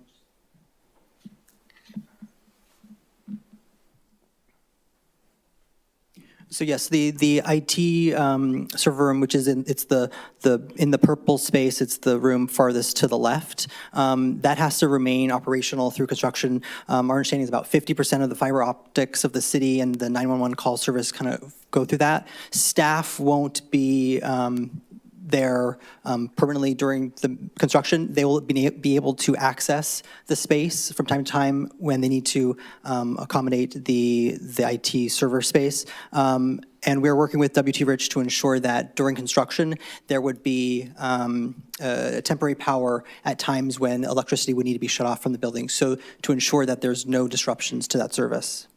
Okay, thank you. Those are my only two questions about the sort of the architectural construction features and components. Thank you. Thank you very much, Councilor Houseman. Councilor St. Hilaire. Thank you, Madam President. So I guess I have some questions about the budget, the FY27 budget. Mr. Mayor, you seem to suggest tonight that the challenges that we face are just like we face every year, that we'll get through this. That seems to be different than the message that we heard from the Financial Forecasting Committee, which is made up of our finance director. It's made up of Mr. Perry. He was on those conversations of several of our colleagues. And they were talking about the need for up to 54 layoffs. They were talking about increases to the trash fee. They were talking about the need to go to the voters for a property tax override. And they suggested that this year was different than years past, that we've already tapped the excess levy capacity, that we had to zero out the budget on roads and sidewalks, that we don't have those same levers that we've had in the past. So I guess, before, we all are asked to vote on this, this will be $2 million of operating dollars from our operating budget for FY27. Could you speak to the strategies that we have for the FY27 budget? Are we looking at layoffs? Are we looking to take a property tax override to the voters? How do you square the messaging there? So like past years, and this is what I was getting at, like past years, the financial forecasting process has shown that our revenues would not meet our expenditures when you look at, projected need. And like past years, we will pass a balanced budget. We have to, right? You just ticked off several things that were discussed in and found a place in the report, I think probably most to all of them, of the process. We would not do all of the above, right? The several things you mentioned are all possible ways to meet our budgetary obligations. So, and when you asked me this question, when we sat and talked a few weeks ago, I told you that on January 20th, I almost certainly would not have a budget proposal for you, and I don't. But everything that was suggested is on the table. Things that probably didn't come up during financial forecasting may end up on the table as well. Okay, thank you, Mr. Mayor. Sure, of course. One point of reference, Councilor, and for those that are familiar with the financial forecast work we did, this proposal, as we laid it out here for the bond costs, let me get to that. It's like in the end here. Yeah. So you will note that the FY '27 total current plus proposed debt, even with all of this authorization, is about $250,000 less than what was contained in the financial forecast. And these assumptions of a 25-year and a 4.5% offering are somewhat conservative. So it's likely that we'll come in even under what's presented here, which is $250,000 under what was presented in the financial forecast. So case in point, as we get closer to the budget timeline, which the mayor was alluding to, some of these assumptions that are contained in the forecast will start materializing more. So I just wanted to point that out. Councilor Sanders, did you have a follow-up? Well, I would just say that some of those strategies would have a significant impact on a whole lot of people in this city. So, for me, I would want to know that at least some of those things were off the table before I was willing to commit $30 million of taxpayer money. So I don't know what the sense of urgency, we approved the 1.5 that Mr. Perry referenced 4 years ago. A lot's changed since then, and I don't know what waiting through this budget season might look like, or even a little bit longer. So that's all, just that thought. Thank you, Councilor. Councilor Feldman and then Councilor Hostman. Yes, thank you. And I served as the chair of the Financial Forecasting Committee, so I can say that I was a part of that report and that process. And it did, to some extent feel, looking at the future, a lot more challenging long-term without coming up with some of those solutions that we talked about in the meeting to try and make this work. But that being said, and we can't say this enough, operating costs are not the same as capital costs. We can't use things from the debt stabilization fund to bridge the gap this year or free cash to bridge the gap this year because it has a compounding effect. The price of everything goes up. And so we have to stay consistent with money in, money out on an annual basis every single year. So it's really, I understand the optics of this is incredibly hard, and it's taken me many years to even understand the concept fully myself, but there is a big difference between us saying there is a deficit on the operating side of the city budget and us also saying there are capital expenditures that we need to make that have been planned for that play a part to an extent in that budget, but really are its own separate entity in itself. And I 100% understand how this is a very challenging, unless you've been paying attention to all of the discussions, it's hard to pick up on all of this, and it's a lot of spreadsheets. And I think both things can be true, that it doesn't sound great to say there's a deficit projected right now, which we will fix, but this project is also really needed. Both things can be true at the same time. And if we didn't, looking at this debt schedule in terms of best practices, and we did discuss this at the Financial Forecasting Committee, of keeping at least a 5% debt service as part of a responsible best practices operating budget. If we did not borrow that $2 million in this first year, that would drop us to 3.81% of the borrowing. And that would have a compounding effect, just like that. The percentage would not be able to grow to what we're looking at to keep our projects on schedule. Those schools need roofs, and this is part of that plan. I know it's hard to believe, but that plan is up there to make sure we can responsibly fund with those capital projects that we know are coming down the pike. So to that end, I do have a question, I promise, I swear. Once you get me talking about the financial forecast, I just can't stop. But one of the things I was hoping that maybe we had some numbers on, and I think I've asked about this before, but I'm not sure if we've ever gotten some examples or tangible numbers. I was wondering, what are some of the efficiencies that we think we'll be able to create by bringing like the staff all back together, because I know we're all over the city. And I'm wondering too, if anyone's looked at some of the current operating costs that it's taking to patch and mend and work with this building, because those costs are already part of the operating budget in terms of inefficiencies that exist due to our spacing constraints. And I know it's more expensive to like heat a building that is inefficient, and it's more expensive to keep an old building vacant, safe for the public. And so I'm wondering if we have any numbers of the cost savings long-term that this will create in the operating budget to kind of help people understand how this plays a part.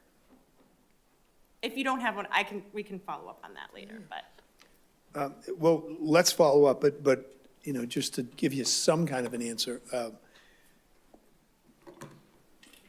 if you folks approve this project and it gets built, we will have a far more energy efficient building when we're done. So the cost of our heating and our cooling will be less than they would be if the project didn't happen, right? So that's one. I do want to, you asked about efficiencies with departments.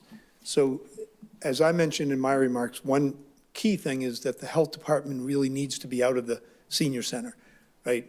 Baby boomers keep getting older, which is better than the alternative, right? So we're going to have our largest senior generation that any of us have experienced. And so the need for space, for program, for people to be and to enjoy what the senior center offers is already there. The health department is occupying more space than they used to, even in the senior center. So there's a real need for them to be here, not there. Inspectional services is in the GIR building, which the GIR building was available to the community for meetings and use for neighborhood needs, et cetera. Not been possible since inspectional services is there. We'd be able to resume holding that building out there as available. Having these departments that have permitting, inspectional obligations all in one space makes it easier for members of the community who currently, now they may do what they're doing online, but if they do what they're doing in person, and some of it needs to be, the ability for the public to have access to multiple departments in one visit, as opposed to driving to 3 different places in that instance. And certainly, we do a lot of cross-department work, and while we do hybrid and remote meetings, we also do a lot of in-person work, and oftentimes you need that to really get decisions made quickly and well. So just a number of, I'm just, kind of trying to speak to the way you asked the question. The one thing I do want to also do is echo what you said before. We, the city, this is before we were in our seats, but the city did renovation additions on 5 elementary schools and built a new elementary school between 1997 and 2003. All of those systems and all of those roofs are coming up on end of life. So yes, we will need to be replacing roofs and HVAC systems for 6 school buildings in the coming years, which is planned for. I understand and appreciate the challenging thinking we're all undergoing and will continue to, right? But if anybody has got a thought that some of that debt service capacity that's in our operating budget might, instead of going to this project, go to meet operating needs, those recurring operating needs elsewhere, they're either going to continue on and then this debt service capability disappears, or they're going to head over there and have to be pulled right back. And so, and I think we've heard the expression, and I think in public budgeting, it's long been deemed, it's incredibly hard to pull back something that is supporting a recurring cost on the service side of an operating budget when it's a capital need. And so, we've had the ability in Beverly to do incredibly needed and really high quality and wonderful projects And, Mr. Ailes went through a kind of a laundry list of the last 30 years of some of those projects. And that's really a big part of the importance of not thinking of this 5% of our overall operating budget as being really flexible to move out of this area. Thanks. Thank you. Thank you. Councilor Houseman, before you jump in with your question, you are next, but it is 9 o'clock just after, so I realize these two hearings really do go together, but to be proper and not lose track, let's reopen that public hearing on Order 10A, which we had recessed to 9 o'clock. I'd entertain a motion to recess this to 9:20. So moved. Second. All those in favor? Thank you. So we'll pick that one back up at 9:20, which means that we'll circle back. Councilor Houseman, we were at your question. Thank you. I guess my question is probably for the mayor, might be for Mr. Ailes, and then I have, given that we jumped into the budget side, which I thought might wait a little bit on, I want to address that a little bit. My question has to do with communication between the administration and the council. We don't want to go back to previous experiences where that communication really wasn't optimal. And so it's important to me that the mayor this evening made a commitment to meet with us, at least some of us, if those of us who are interested, every other month rather than quarterly. And for me, that means not just this project in particular, but also the budget as that budget is developed by the administration. My question relates to the RFPs. I believe you said that they've been kicked off, the RFP reply deadline's been kicked off a couple of weeks. And I wonder what you can share with us regarding, I don't want to get in the RFP, mixed up, going where we shouldn't go at this point, but what you can share with us in terms of responses and at least whether the budget that you've presented for that looks consistent with what kind of replies you're getting, if you've gotten some. Mm-hmm.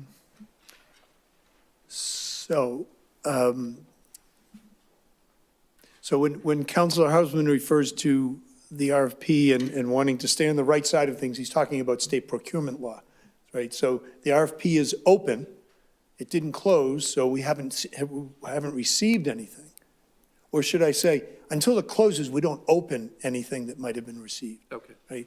So I know that the purchasing agent is fielding questions, and under the law, if somebody asks him a question, he can answer for that potential respondent, and then he posts the answer on the website so that it's available to anybody. We know there has been interest both downtown and away from the downtown. And one of our values is to try to stay downtown. We also, months ago, we might have been thinking we could find all the space we needed in one respondent. And I think it's become clear in really looking around to see what might be available, and that we need to be willing to go into multiple buildings to meet our space needs. And so that, we may have somebody blow us away with an offer on all the space we need, or we may find that it's it's 2 or 3 even different respondents that we might be able to sign leases with and go in and spend time. Certainly our hope is, under the law, we could not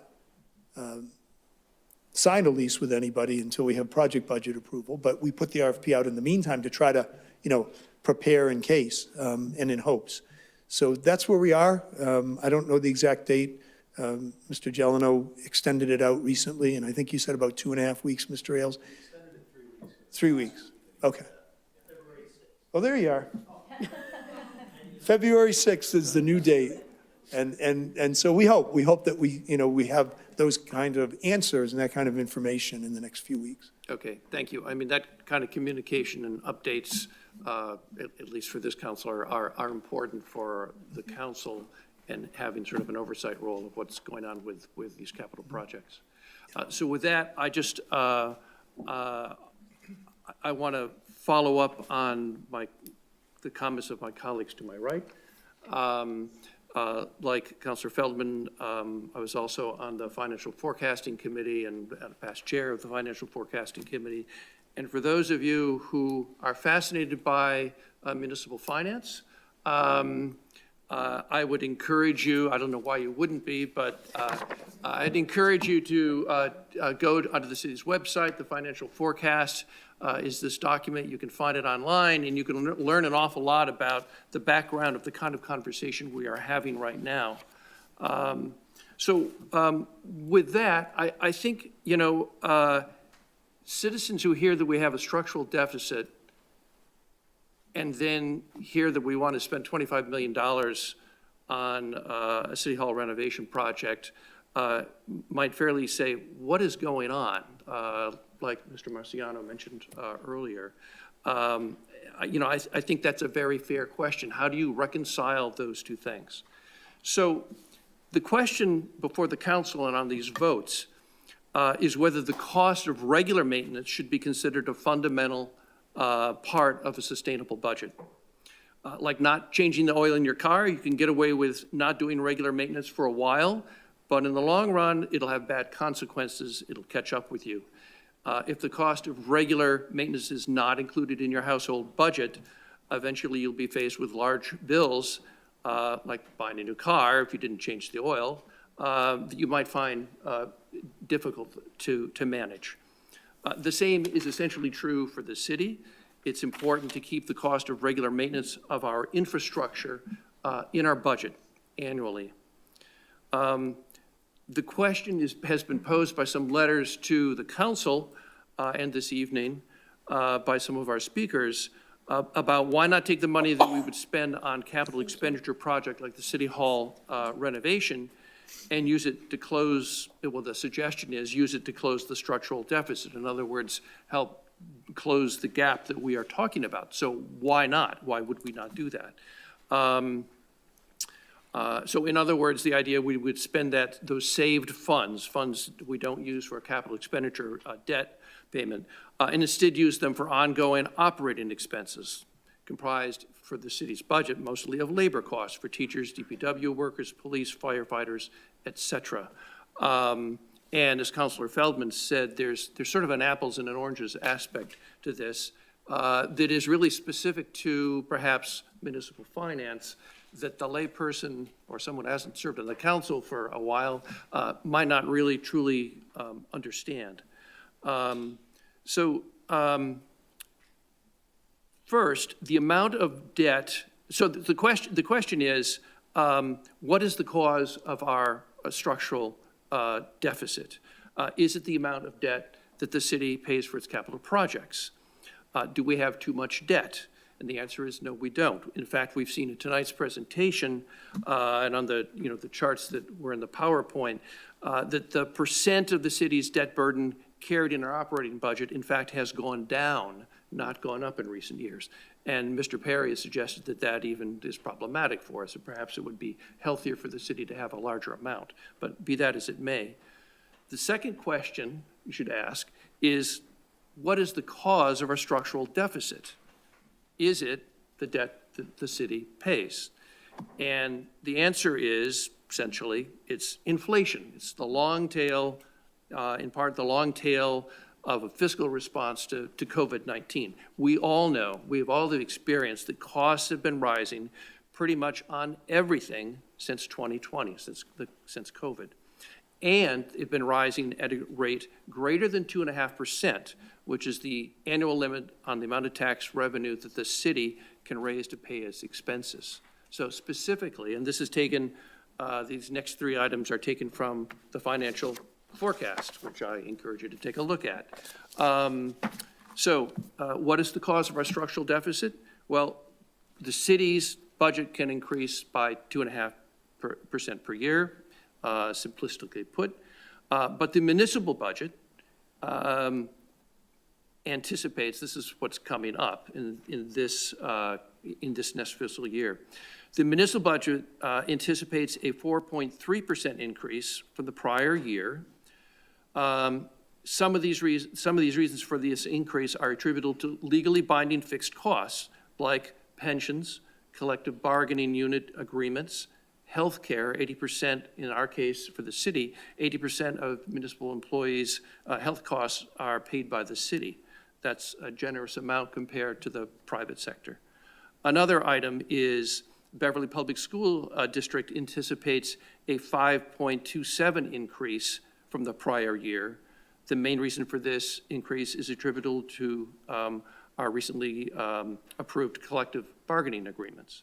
And the third is our vocational school assessment anticipates a 13.6% increase from the prior fiscal year due to enrollment increases, meaning we are sending more students to the VOC, which is a terrific thing. But if you compare the 2.5% revenue increase the city is limited to the 4.3% on the municipal budget, the 5.27 on the school budget, the 13.66 increase for vocational school enrollment, you can see that there's a problem. And that is where our structural deficit is coming from. And without addressing those costs, the structural deficit will remain.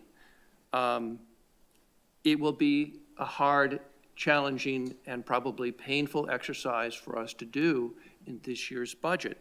But to avoid that task, those components, but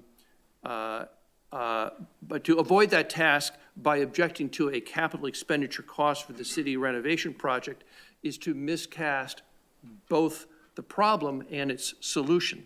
The problem does not lie with a debt, taking on debt like the City Hall renovation project is proposed, and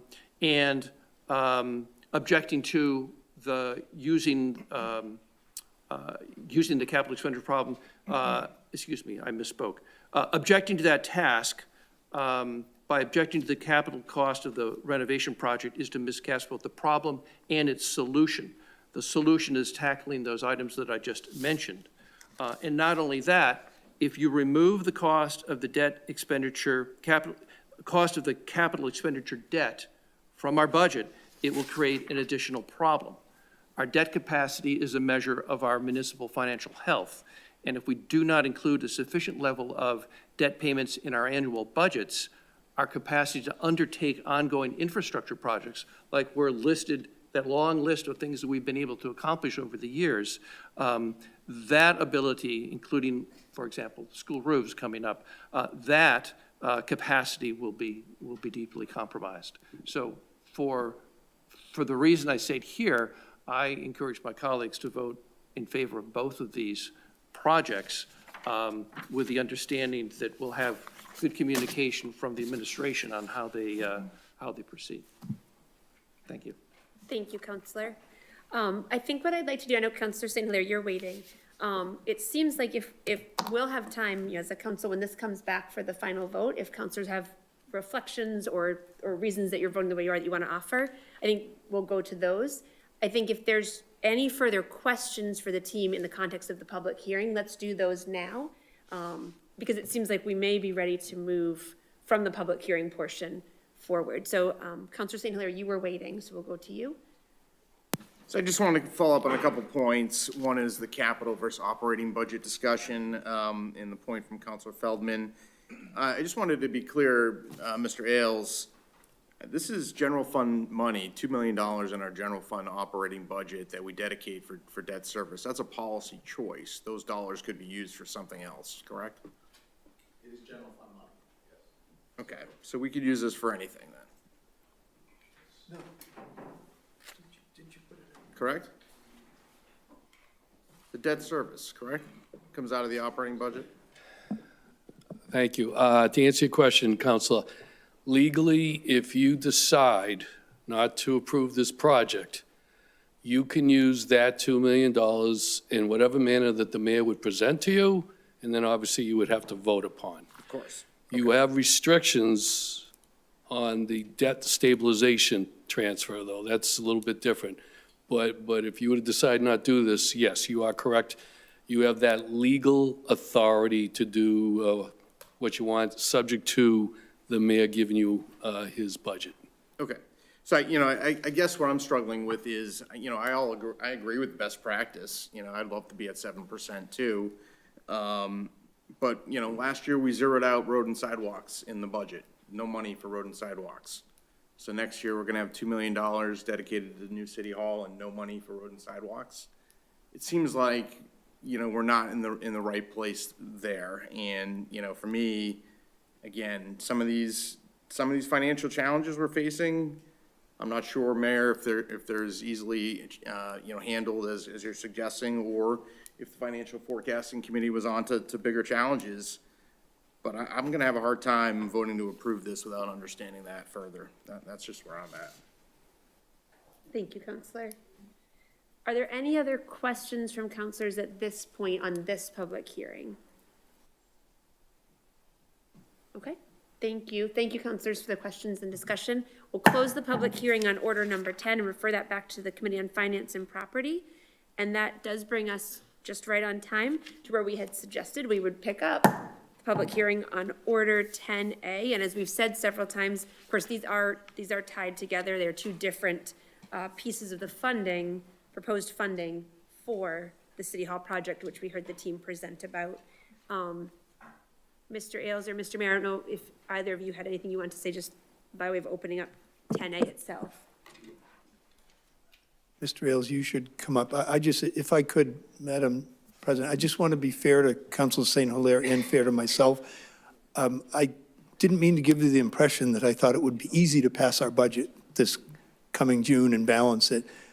I was just trying to say that's our job, and so we will, and it's going to be much of the work of the next several months. So I didn't mean to give you the impression that I'm not mindful of the challenges that are coming with it this go-around. Thanks.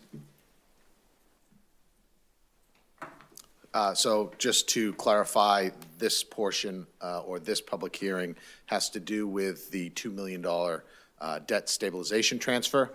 So right now we have two stabilization funds, so don't confuse the two. We've got a general stabilization fund, which receives money every year through the free cash certification process and requests from the mayor. We also have a debt stabilization transfer. It has $2 million in it, and it's designed to service future debt in lieu of borrowing. And so that's why the request is to transfer that money into this project and reduce the amount we ultimately will borrow. Thank you, Mr. Ailes. Yeah. Mr. Perry, anything that you'd like to add as we're getting into specific conversation on Yes, 10A? I'll try to be extremely brief. As I wrote into my memo, I do recommend that you do this. To refresh your memory, we made these transfers several years ago. I'm glad to see the state representative with us here. We had some debate with her on this issue. This was part of the long-range planning. We set this money aside for this purpose. That's what we did 2 or 3 years ago, I think it was. So there is $2 million. You can do it. Under new legislation in 2023, the council on special the stabilization funds, you're only required to do a majority vote, not a 2/3 vote. The loan order does require 2/3, but this one is only a majority vote on special stabilization funds. And Madam President, I know we spoke about this in terms of the timing of which ones you bring up first. I'd recommend to the council that when you come back after your committee work or what have you, I would suggest that we do the loan order first, see if the council decides they want to approve that. It's certainly up to the 9 of you. If you decide to do it, then it makes sense to, as part of the package, to look at the debt stabilization as your second vote. However, if the loan order does not meet the 2/3 vote, it would be, to me, a moot. I would recommend not to transfer the funds at that time, because it'd be kind of crazy to do that first and then not get the loan order. So bottom line, Madam President, members of the council, there's sufficient funds there. I recommend that you transfer the funds. Thank you. Thank you, Mr. Perry. Again, I am aware that members of the public, you've been with us, you've been listening for a while. No one had signed up to speak in this public hearing specifically. Were there any members of the public who hoped to speak in the public hearing on the debt stabilization transfer request? Okay, thank you. Thank you, Ms. Kent. Councilors, are there any questions pertaining to 10A, which is, as we just heard, the request for a transfer from the debt stabilization fund? Okay, thank you. I will close this public hearing as well, refer that back to the Committee on Finance and Property for further action this evening. Thank you again to the team that came here and presented this evening. Thank you, members of the public, both those who spoke and also those who have been with us, listening and engaging. And thank you, members of the council, for the questions and conversation. I know we do have our regular business to get to, but I also am aware that everyone's been sitting for quite a while, so I don't entertain a motion just for a 2-minute recess if people need to get up and move for a second. All those in favor? Thank you. We'll take a quick recess and be back if you need a stretch or a bathroom break.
So we'll call the full council back to order.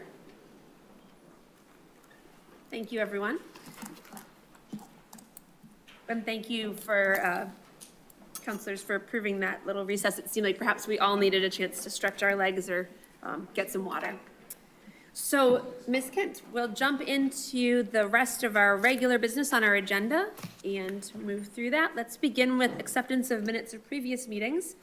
We have 3 sets of meeting minutes that we can approve this evening. The first is from our regular city council meeting, December 1st, 2025. Then a set of minutes from our regular city council meeting, December 15th, 2025. And the third, our regular city council meeting, January 5th, 2026. Is there a motion to approve these 3 sets of minutes? All those in favor? Thank you. That carries 9-0, and those are approved. Let's go to communications from His Honor the Mayor, please, Ms. Kent. Order number 18, a donation of $3,000 from the Beverly Female Charitable Society to support the Council on Aging.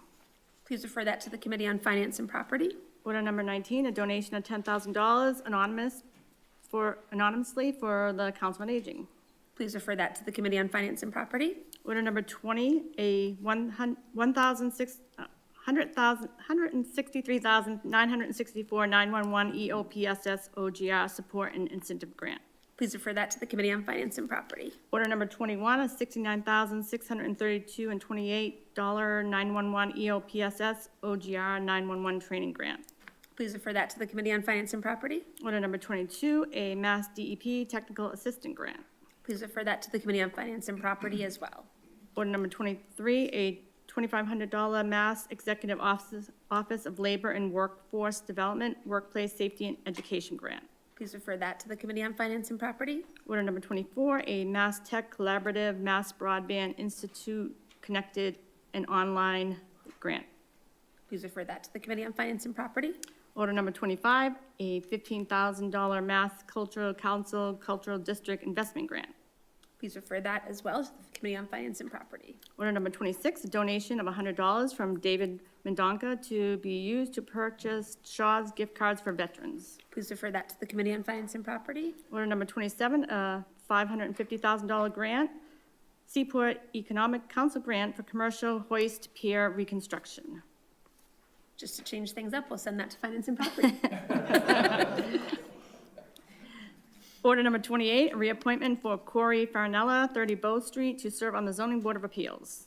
Please refer that to the Committee on Legal Affairs. Order number 29, a reappointment for Chad Prindell, 59 Lothrop Street, to serve on the Beverly Golf and Tennis Commission. Please refer that to the Committee on Public Services. Order number 30, a reappointment for Kevin Assaslillo, 4 Sherwood Lane, to serve on the Beverly Golf and Tennis Commission. Please refer that to the Committee on Public Services. Order number 31, a reappointment for Arthur Athenius, 77 Hale Street, to serve on the Beverly Golf and Tennis Commission. Please refer that to the Committee on Public Services as well. Order number 32, a $50 donation from John Lindahl in memory of Daniel Beecher, the owner of North Shore Carpet, to support the Beverly Police Department. Please refer that to the Committee on Finance and Property. Let's go to communications from other city officers and boards, please, Ms. Kent. Order number 33 from the city clerk, a renewal application for taxi livery license for Tri-City Services, 55 Rare Walnut Street, Peabody. Please refer that to the Committee on Legal Affairs. Order number 34 from the city clerk, a renewal application for a Class 2 motor vehicle license for AJ's Mobile Detailing at 453 Rear Rental Street. Please refer that to the Committee on Legal Affairs as well.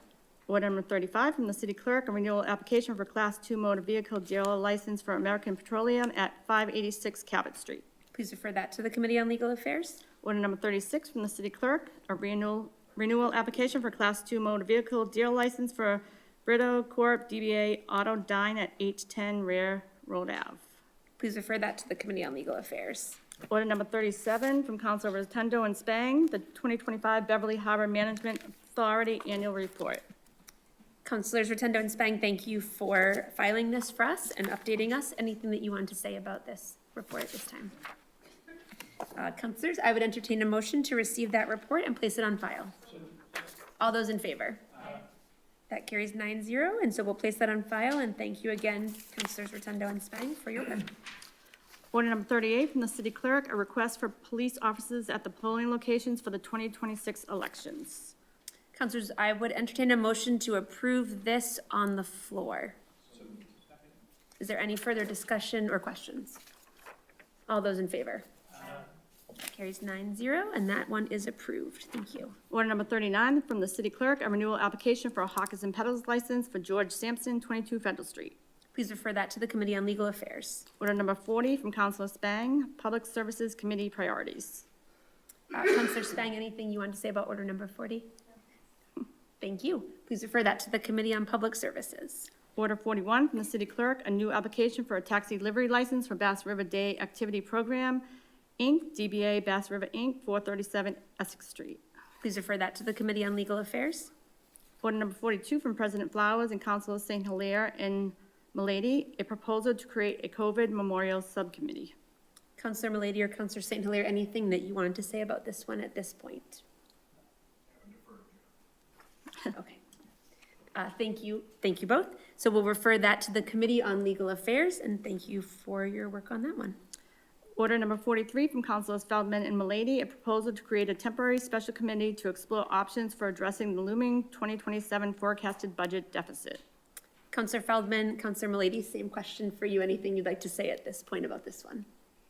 No, I think it's self-explanatory, but excited we got the word looming on the budget. Yeah.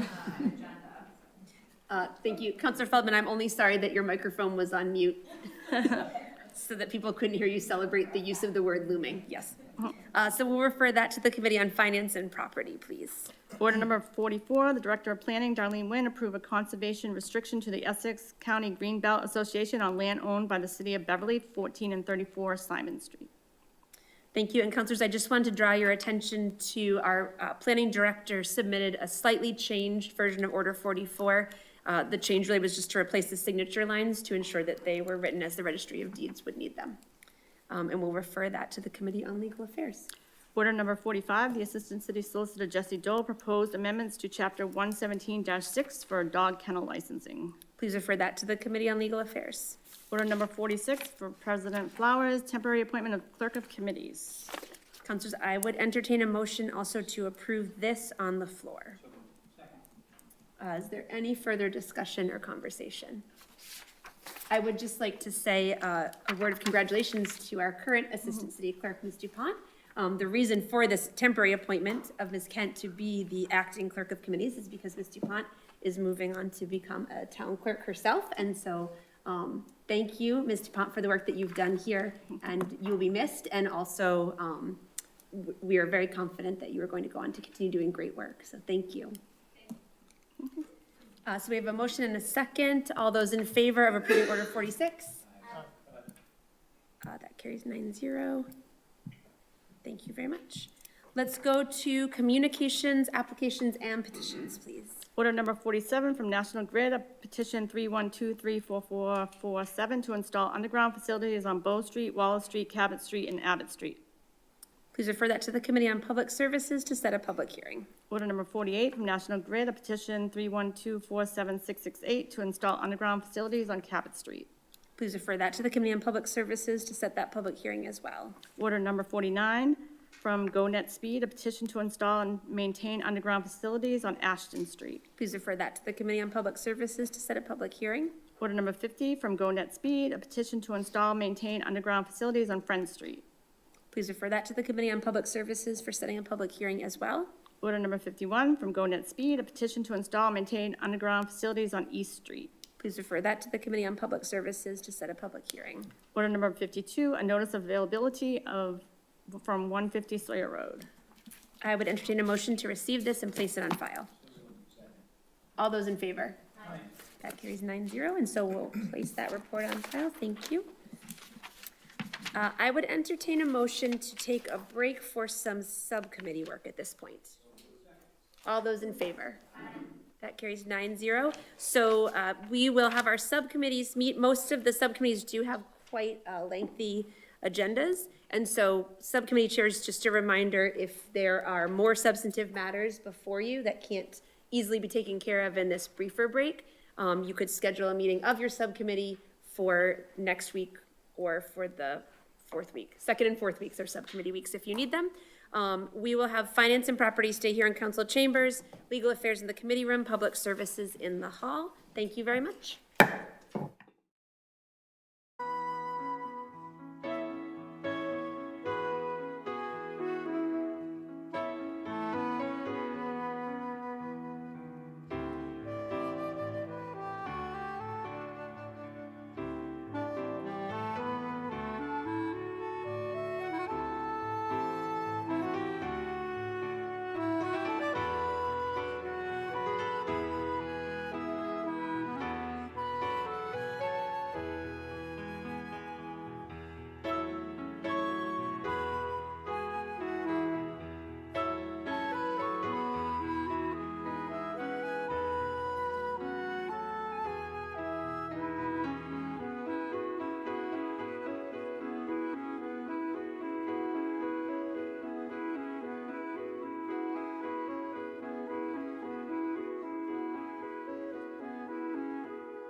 I'm just gonna go in order on here, yeah.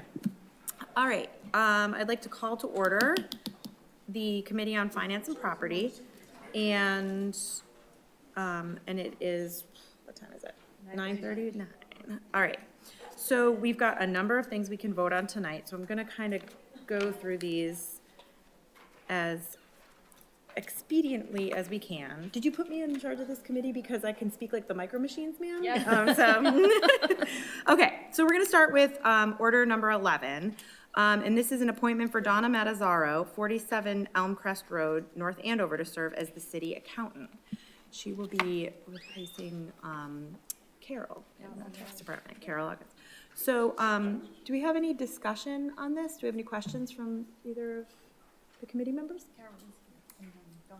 Oh, yes, thanks. Thank you, Madam Chair. Very quickly, I've had the privilege of meeting Ms. Matarazzo. She comes from Saugus. We've had several meetings already. She's in the back here, just if you don't know who she is. I can share with you, she is very well versed in municipal finance. I think it's a great appointment, and I would recommend you appoint her as your budget analyst. Thank you, Mr. Pear. Does anyone else have any questions? All right, I would make a motion to approve order number 11. all right, Second. okay, all those in favor? Aye. All right, motion passes 3-0. All right, moving on, order number 16, and welcome to, thank you. Order number 16, this is a reappointment for Brian Ailes to serve as the Director of Municipal Finance here. So again, do we have any questions? Subcommittee members have any questions? Is Mr. Ailes here this evening? I don't know, I haven't heard from him yet. He's not around much. Does he want to? Madam Chair, I've had a lot of experience with Mr. Ailes, kind of a questionable appointment in my opinion. But no, it's my full-throated endorsement as an excellent choice. All right, So I'd make a motion to approve order 16. all right, do I have a second? Second. Okay, all those in favor? Aye. All right, motion passes 3-0. All right, and order number 17. This is to accept an $850,000 grant from the Massachusetts Executive Office of Housing and Livable Communities to be used to support housing rehabilitation projects in the city of Beverly for low to moderate income residents that qualify. Do we have any questions, or do we have anyone from the city that wants to speak on this? Ms. Nguyen? Yes, Darlene Nguyen, Planning Director. We talked about this in a couple different things, but this is, the CDBG grant is a program that the city participated in and received for about 20 years, but the last time in 2006. We had tried a couple of times to apply into the program in the last decade unsuccessfully, but we were able to secure a grant in the last round for a number of reasons, both thanks to all of our teamwork and because our socioeconomic conditions changed just enough to allow us to qualify. And so we will be using this money to establish or reestablish a housing rehabilitation program in the next 18 months. And we will be contracting with Habitat for Humanity to run that program for us, with us. Great. Do you have any questions? My only comment is this is terrific. Yeah, I agree. Thank you for your work on this, and this is good for the city. I make a motion to approve order number 17. All right, Second. all right, all those in favor? Aye. Motion passes 3-0. Okay, now we have order number 9, which is the public hearing, one of the public hearings that we had tonight. The Community Preservation Committee out-of-cycle CPA funding recommendations request for CPA funding for Independence Park renovations. I know we didn't have any public speakers or any questions on that on the floor, but are there any further discussions or questions that? I would just comment that I think that out-of-cycle applications are appropriate in both this case and in general to provide flexibility for the CPC to conduct its mission. So. I would agree. Yes? this is just a brief comment, just to say that I think one of the reasons that there were few questions, I always appreciate, I think our CPC group comes very prepared. Mr. Beckwith, I know, is still with us. I feel like it addresses a lot of the questions up front. And so, Mr. Beckwith, I just want to say thank you to you and the committee for the thorough vetting that you do of the grant applications that come to you, and then the way that you help to bring the information to the council. I find it very helpful. I think that comes through too in an opportunity like this, where there were not a lot of questions, I think in part because the materials that we received were very thoroughly prepared. So thank you. Agreed. Very much appreciated. I would make a motion to approve order number 9. All right. Second. All right, all those in favor? Aye. All right, motion passes 3-0. All right, number 10. I will take 10 and 10A, so the next two are going to be about the other two public hearings that we had today. And because these are both going to be going back out to the full committee, and I think it's appropriate to have any more discussion that we have there with the full council, I'm going to entertain a motion to refer the orders, unless there's additional questions that you wanted to ask in subcommittee. Both you and I have already commented on it, so unless Council President wants to weigh in. Yes, we in the actually, subcommittee. if you'd like an opportunity to Thank use you. this committee to make any comments. Thank you. Thank you. I appreciate that. I will be very brief because I think we did have really good conversation about it, and we will, as you pointed out, have the chance for more. But I do appreciate the opportunity to just share a little tiny perspective because, of course, in the full council, it's not as easy for the president to do so. I too really appreciated both the presentation. I also appreciated the points that the two of you helped to draw out. I think it is hard to look from the outside in and sometimes to make sense of for folks how it can be that we can be talking about a challenge to our operating budget and the need for a project that looks like we're going to be, we are deciding to take on debt. And I thought the comments that you both offered along with other counselors in the presentation helped to make clearer the point that, as you said, Councilor, two things can be true at once. We can understand that we have a challenge in our operating budget. We can also understand this is a needed project and the importance of maintaining our debt service as well. So I am in favor of the project. I appreciate the team's presentation tonight. I do feel that was really helpful, not only for the council, but for anybody following along as well, just to be able to understand better what the scope of the project is and how we intend to get there. So thank you. Great, I agree. So, do I have a motion? I would make so I'd make a motion, I think We could just take 10 and then 10A, yeah. Make a motion to approve for discussion by the full council's orders 10 and 10A. All right, do I have a second? Second and Second and second. Okay, all those in favor, in favor? Aye and aye. One, aye. All right, good teamwork. Okay, now we're moving on to, okay. Got a bunch of donations and grants, which is great. So I'm gonna take these in order. Order number 18 is a donation for $3,000 from the Beverly Female Charitable Society to support the Council on Aging. Do I have any discussion? I didn't know there was a Beverly Female Charitable Society, but I'm glad there is. And My mother-in-law's on it. I think it's a terrific donation. I would make unless there's discussion, All right. make a motion to approve order 18. I will second that motion with appreciation for the society. I did happen to know about it, and they do a lot of really amazing, generous work. So we are fortunate to have them at work in our community and fortunate to have this donation. And my mother-in-law's on it. Okay, order number 19, a donation for $10,000 from an anonymous donation for the Council on Aging. I would make a motion to approve order 19. Second. All those in favor? Aye. Aye. Motion passes 3-0. Order number 20, a grant for $163,000, or $163,964 for 911 EOPSS OGR support and incentive grant. Do you have any questions? No, I think it's great. I don't know if the mayor or anyone wants to comment on this, but we've been moving Or towards Ms. dispatch Barrett? services for a while, and Or Ms. Barrett, that would be. Thank you. Catherine Barrett, Director of Grants. These are the two annual 911 grants. I'd just like to call to order the committee on the whole at 9:49. Thank you. Sorry about No. that. Yeah, these are the two annual 911 grants that the Beverly Police Department receives. One of them is the Support and Incentive Grant, which is for our enhanced 911 services, and the other one is the Training Grant, which provides funds to train officers. What? EOPS, Executive Office for Public Safety and Service? She knows her stuff.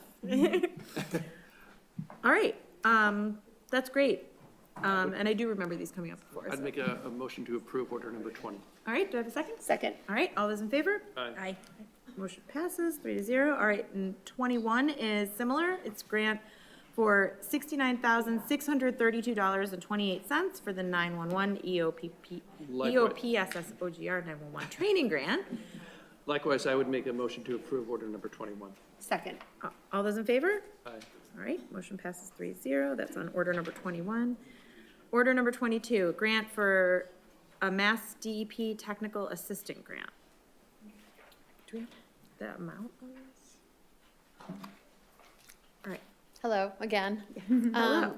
So this grant actually is a requirement for the city to be eligible for the SMRP PAYT grant, which will hopefully allow funds for us when we switch to automated refuse and recycling and potentially composting pickup to receive between $10 or $30 towards the purchase of those receptacles, up to $300,000. So that will be an important grant that we'll be eligible to apply for after doing the technical assistance. Okay, so is there a financial amount associated with this? Or No, this is just not with okay, this got grant, it. no. The next one, yes. Got it, okay.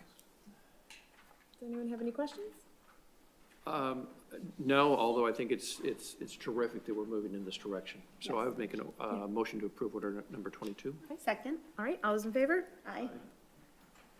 All right, order number 23, a $2,500 Mass Executive Office of Labor and Workforce Development, Workplace Safety and Education Grant. Any questions? Ms. Barrett, you have anything to say? If it's standard, it's okay. Straightforward, Yep. Thanks to our Health Department Director, Laura Ricci, her new married name, for applying for this grant, and there's no match funding required either. Great. All right, I would make a motion to approve order number 23. Second. all right, all those in favor? Aye. We're getting there, guys, almost there. All right, order number 24, a Mass Tech Collaborative Mass Broadband Institute Connected and Online Grant. Thanks. I just wanted to say a few words about this grant. This grant is through, again, Mass Tech Collaborative, Mass Broadband Institute, and devices are being provided to towns and cities across the Commonwealth at no cost. And so you can see there's 220 devices that the city will be receiving, and we're distributing to the partners that are highlighted in the letter. And the software is preloaded, so it really is no cost to the city for those devices. That's great. Yes? Yeah, so I have a question about this. First of all, I think it's terrific and very interesting. My question has to do with, so the letter says it'll be deployed to city departments. Are these basically a lending library of these devices that get distributed to the departments? So each department, if that's correct, would be responsible for keeping track of these and having their own lending system to help, help keep track of them, I guess? Yes. So some of the departments, there's two departments that will be receiving them, the Council on Aging and the Beverly Public Library. Some devices will be lent out, and there is a tracking process for that. And we actually have to report quarterly for a period of 5 years on this grant because it's federal trickle-down funds. So we have to keep track of those devices for a 5-year period. Some of them will be loaners, and then some will be used in-house at the library. Okay. Montserrat, through you, Madam Chair.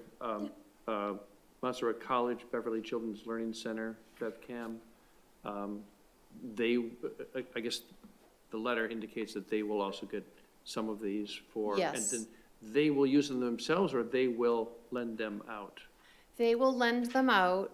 Some of them will be used on location, some will be lent out. And again, they are responsible for keeping track of those devices for the quarterly reporting. And that, basically, they kind of report back to you then as the They grant do, yes, administrator? quarterly. We're responsible for doing reporting back to the funder each quarter. Okay, thank you. I have no more questions.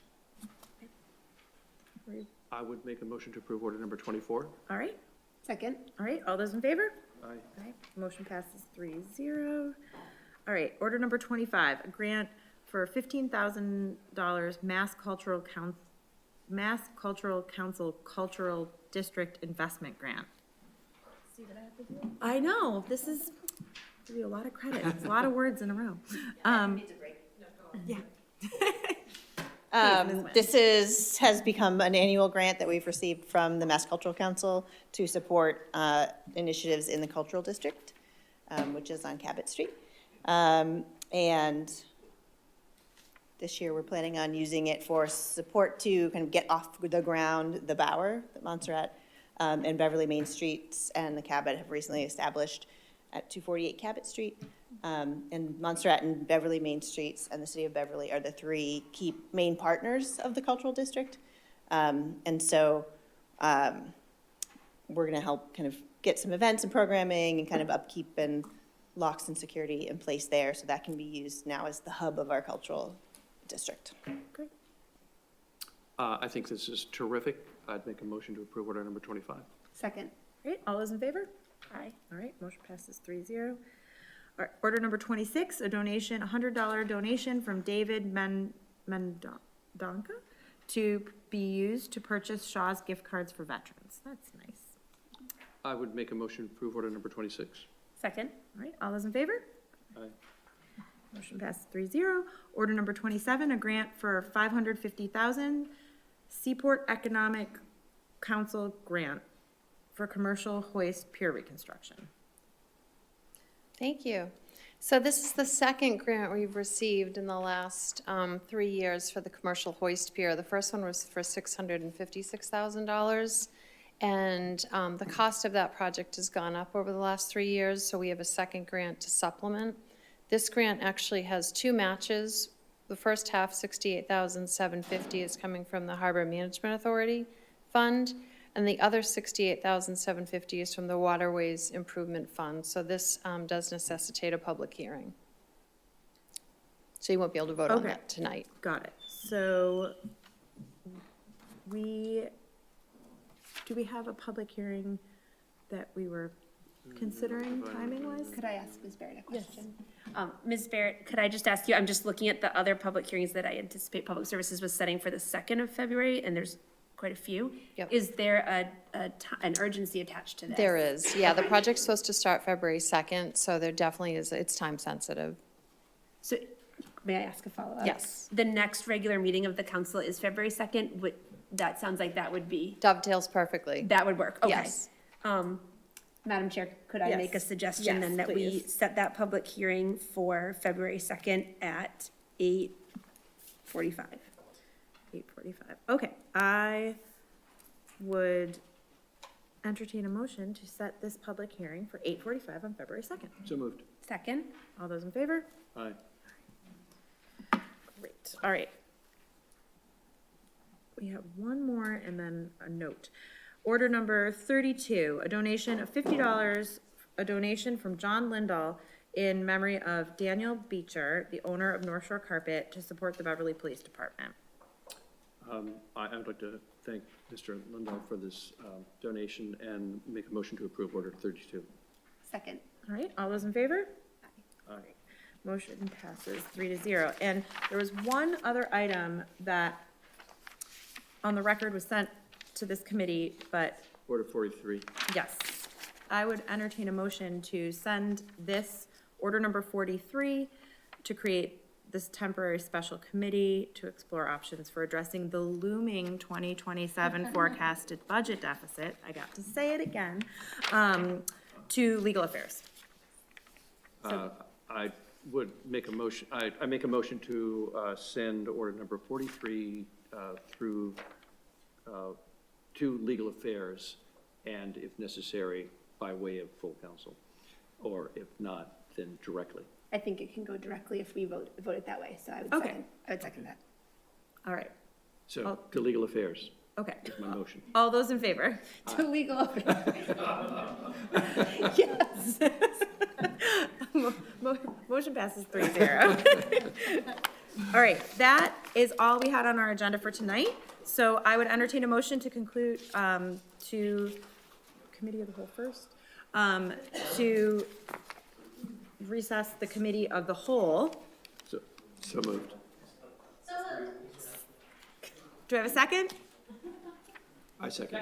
All right, all those in favor? Aye. And then I would entertain a motion to recess the Committee on Finance and Property. So moved. Oh, you can adjourn. Adjourn, sorry, adjourn, yes. Second. All those in favor? Aye. Motion passes 3-0. Couldn't think of the word. All right, thank you. Thank you.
Thank you very much, everyone. We'll call the full council back to order. Thank you to our subcommittees, and thank you to our subcommittee chairs. Of course, we are in our new term, and so our subcommittees are all newly reappointed, and our subcommittee chairs are also newly reappointed. So thank you to everyone for your work. And Ms. Kent, let's go to reports from committees. Order number 9, the Committee on Finance and Property, to whom refer the matter regarding a Community Preservation Committee out-of-cycle CPA funding recommendation, have considered said matter and beg leave to follow. Recommend the council approve this request. Yes, thank you. Councilor Rotundo is going to recuse himself from this one because of his work with the Beverly 400+ committee. So are there questions or comments on this one? Question comes on the acceptance of the proposal and adoption of the order. All those in favor, aye. That carries 8-0, and that is approved. Thank you very much, Councilor. Order number 10, the Committee on Finance and Property, to whom refer, refer the matter regarding a loan authorization for $25,895,000 for the project funding request for rehabilitation of City Hall, have considered said matter and beg leave to follow. Recommend the council approve this request. Are there questions or comments on this one? Councilor Signups. Thank you, Madam President. I just wanted to point out, we just referred a order to Finance and Property regarding the looming financial forecast. And I think that was sort of the crux of what we just talked about. So we're going to approve a project without knowing how we're going to deal with the budget that is before us. We're going to be talking about that soon, but here we are voting on it now. So just thought I'd point that out. I'm voting no on this.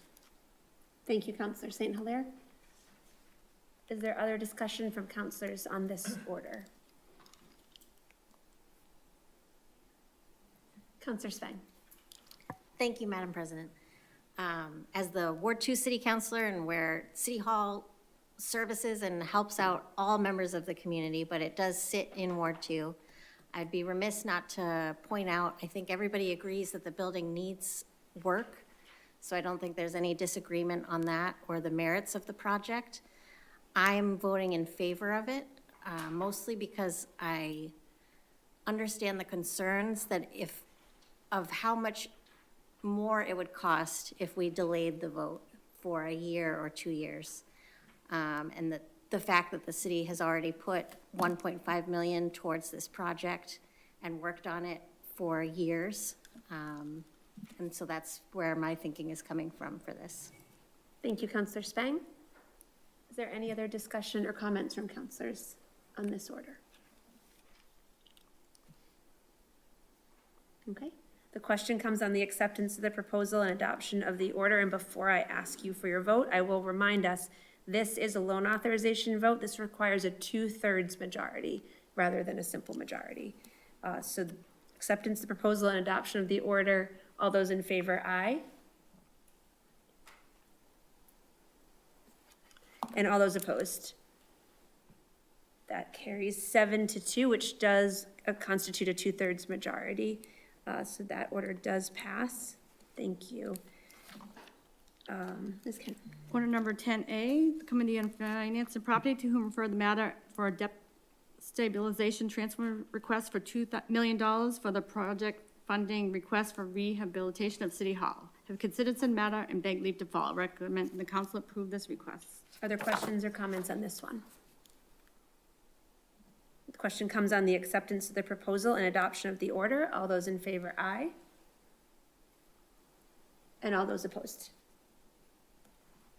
The order carries 7-2. Thank you. Order number 11, the Committee on Finance and Property, to whom referred the matter regarding an appointment for Donna Matarazzo to serve as city accountant, have considered the matter and beg leave to follow. Recommend the council approve this appointment. Are there questions or comments on this one? Question comes on the acceptance of the proposal and adoption of the order. All those in favor, aye. That carries 9-0. Order number 16, the Committee on Finance and Property, to whom refer the matter regarding a reappointment for Brian Ailes to serve as Director of Municipal Finance, have considered the matter and beg leave to follow. Recommend the council approve this reappointment. Questions or comments? Question comes on the acceptance of the proposal and adoption of the order. All those in favor, aye. That carry, any opposed? Oh, sorry, okay. So, Wait, you opposed Brian? no, I don't think so. I was gonna say, I was just gonna say, yeah. No, Luckily, he left. I'm sorry, I figured it out. We were all raising our hand for the beginning. Just for my own clarity and for everybody watching, all those in favor, aye. That carries 9-0, thank you. Order number 17, the Committee on Finance and Property, to whom referred the matter regarding an $850,000 grant from the Mass Executive Office of Housing and Livable Communities, have considered said matter and beg leave to follow. Recommend the council approve this request. Questions or comments on this one? Question comes on the acceptance of the proposal and adoption of the order. All those in favor, aye. That carries 9-0. Order number 18, the Committee on Finance and Property, to whom referred the matter regarding a $3,000 donation from the Beverly Female Charitable Society to support the Council on Aging, have considered said matter and beg leave to follow. Recommend the council approve this request. Questions or comments? The question comes on the acceptance of the proposal and the adoption of the order. All those in favor, aye. That carries 9-0, and our thanks to the Beverly Female Charitable Society for that donation for our Council on Aging. Order number 19, the Committee on Finance and Property, to whom referred the matter regarding a $10,000 anonymous donation for the Council on Aging, have considered said matter and beg leave to follow. Recommend the council approve this request. Questions or comments?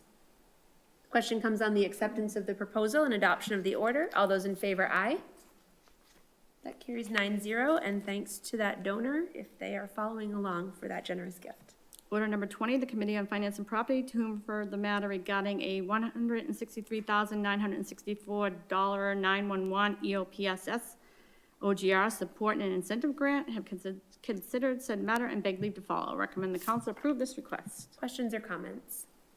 Question comes on the acceptance of the proposal and adoption of the order. All those in favor, aye. That carries 9-0. Order number 21, the Committee on Finance and Property, to whom referred the matter regarding a $69,632.28 911 EOPSS OGR 911 training grant, have considered said matter and beg leave to follow. Recommend the council approve this request. Questions or comments? Question comes on the acceptance of the proposal and adoption of the order. All those in favor, aye. That carries 9-0. Order number 22, the Committee on Finance and Property, to whom refer the matter regarding a Mass DEP Technical Assistant Grant, have considered the matter and beg leave to follow. Recommend the council approve this request. Questions or comments? Question comes on the acceptance of the proposal and adoption of the order. All those in favor, aye. That carries 9-0.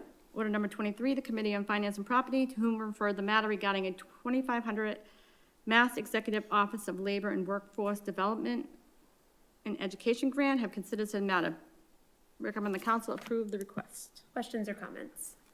Question comes on the acceptance of the proposal and adoption of the order. All those in favor, aye.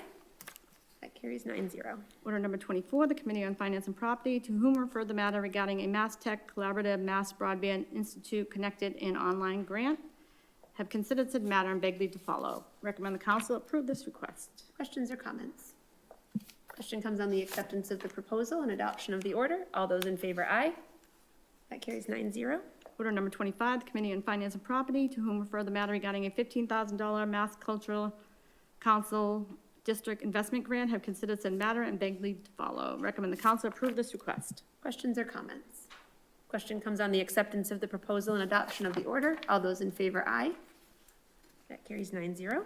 Order number 26, the Committee on Finance and Property, to whom referred the matter regarding a $100 donation from David Madonka to be used to purchase Shaw's gift cards for veterans, have considered said matter and beg leave to follow. Recommend the council approve this request. Questions or comments? Question comes on the acceptance of the proposal and adoption of the order. All those in favor, aye. That carries 9-0, and thank you to Mr. Madonka for that donation for our veterans.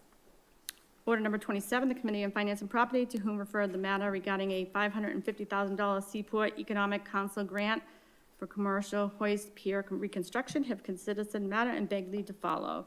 Set a public hearing for February 2nd at 8:45 p.m. I would entertain a motion to set that public hearing as recommended by the subcommittee for February 2nd, 8:45 p.m. All those in favor?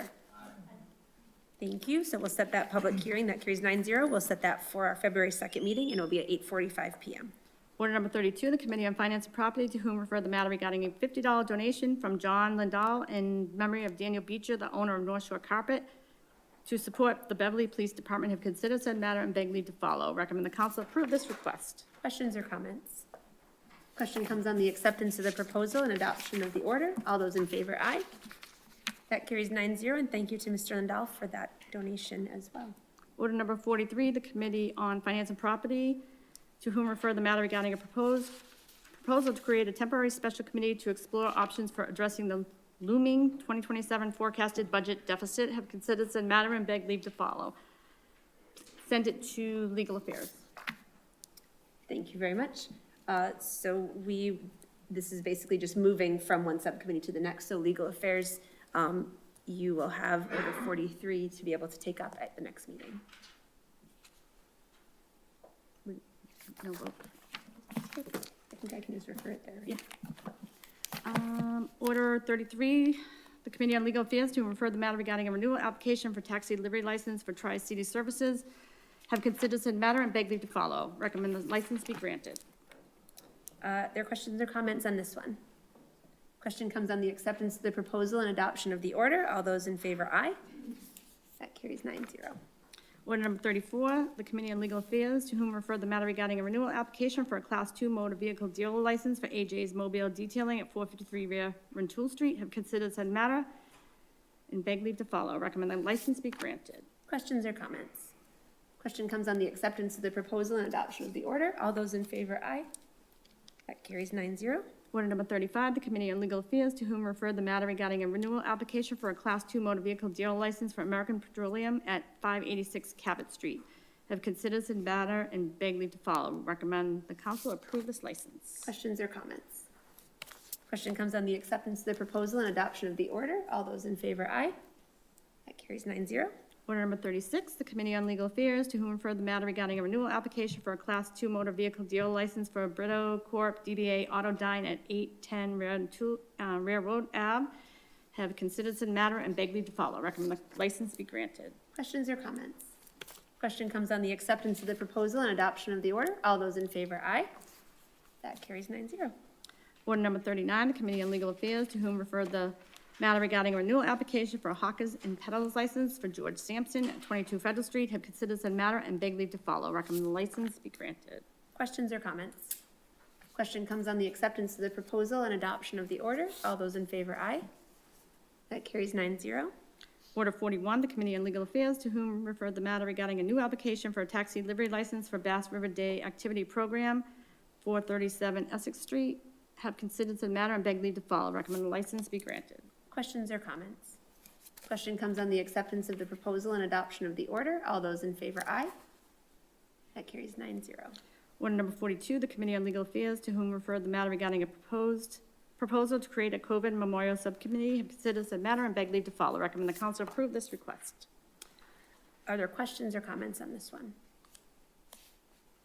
This is a proposed ordinance change, so this is available for a first vote this evening.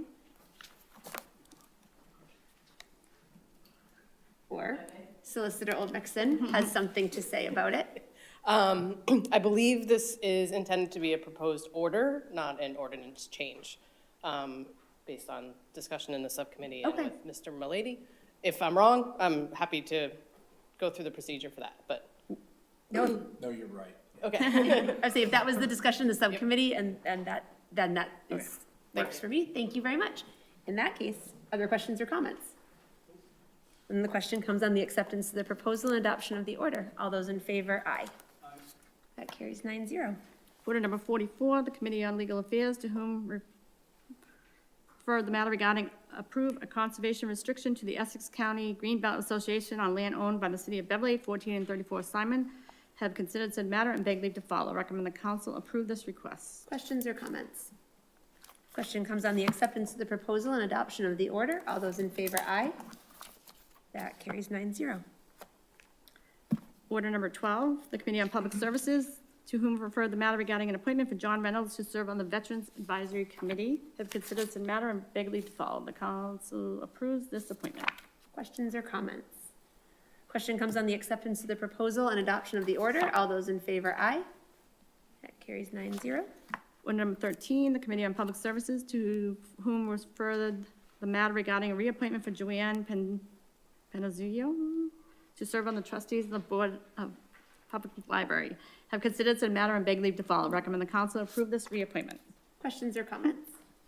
Question comes on the acceptance of the proposal and adoption of the order. All those in favor, aye. That carries 9-0. Order number 14, the Committee on Public Services, to whom referred the matter regarding a reappointment for Colleen Michaels to serve on the trustees of the Public Library, have considered said matter and beg leave to follow. Recommend the council approve this reappointment. Questions or comments? Question comes on the acceptance of the proposal and adoption of the order. All those in favor, aye. That carries 9-0. Order number 15, the Committee on Public Services, to whom referred the matter regarding a reappointment for Mary Burrell to serve on the trustees of Public Library, have considered said matter and beg leave to follow. Recommend the council approve this appointment. Questions or comments? Question comes on the acceptance of the proposal and adoption of the order. All those in favor, aye. That carries 9-0. Order number 47, the Committee on Public Services, to whom referred the matter regarding a petition 312344447 to install underground facilities on Bow, Wallace, Cabot, and Abbott Street, have considered said matter and beg leave to follow. Set a public hearing on February 2nd at 7:30 p.m. I would entertain a motion to set that public hearing as recommended by the subcommittee, February 2nd, 7:30 p.m. All those in favor? Thank you. So that's 9-0, and we'll set that public hearing for our February 2nd meeting, 7:30 p.m. Order number 48, the Committee on Public Services, to whom referred the matter regarding a petition 312-47668 to install underground facilities on Cabot Street, have considered said matter and beg leave to follow. Set a public hearing on February 2nd at 7:40 p.m. I would entertain a motion to set that public hearing as recommended by the subcommittee, February 2nd, 7:40 p.m. All those in favor? That carries 9-0. Order number 49, the Committee on Public Services, to whom referred the matter regarding a petition to install and maintain underground facilities on Ashton Street, have considered said matter and beg leave to follow. Set a public hearing on February 2nd at 7:50 p.m. I would entertain a motion to set that public hearing as recommended by the subcommittee, February 2nd, 7:50 p.m. All those in favor? Carries 9-0. Order number 50, the Committee on Public Services, to whom referred the matter regarding a petition to install and maintain underground facilities on Friend Street, have considered said matter and beg leave to follow. Set a public hearing on February 2nd at 8:10 PM. I would entertain a motion to set that public hearing as recommended by the subcommittee, February 2nd, 8:10 PM. All those in favor? That carries 9-0.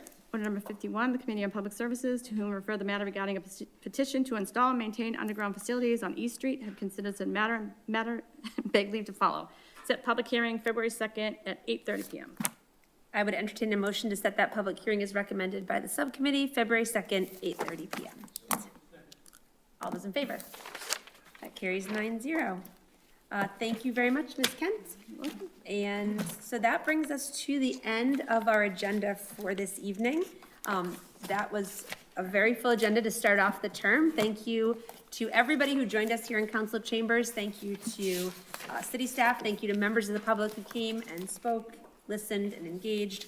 Thank you to Mr. Beckwith and members of the CPC, although Mr. Beckwith, I see that you are the last CPC member standing. You've made it till the very end.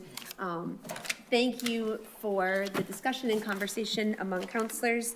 Councilor Sonia, welcome. We had a chance to welcome Councilor Milady at the end of the last term. We did not have a chance to welcome you officially. Of course, at the inauguration you were, but it's a pleasure to have you joining us up here. Not every meeting is this long. This is fun.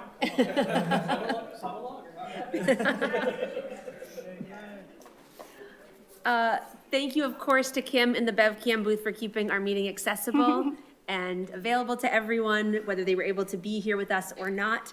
Councilors, are there any announcements or reminders from the council? Councilor Rotundo and then Councilor Milady. I just want to make one statement from last weekend with the start of the Beverly 400 Plus. I wanted to thank everyone involved. Great to see so many families down at Lynch Park, as well as the community conversation. Get a full year of a lot of events. So I just want to just kind of put my shout out to the committee who put that together last week. Thank you. Thank you, and thank you to you as well, Councilor Rotundo, for your work. Councilor Milady. Thank you very much.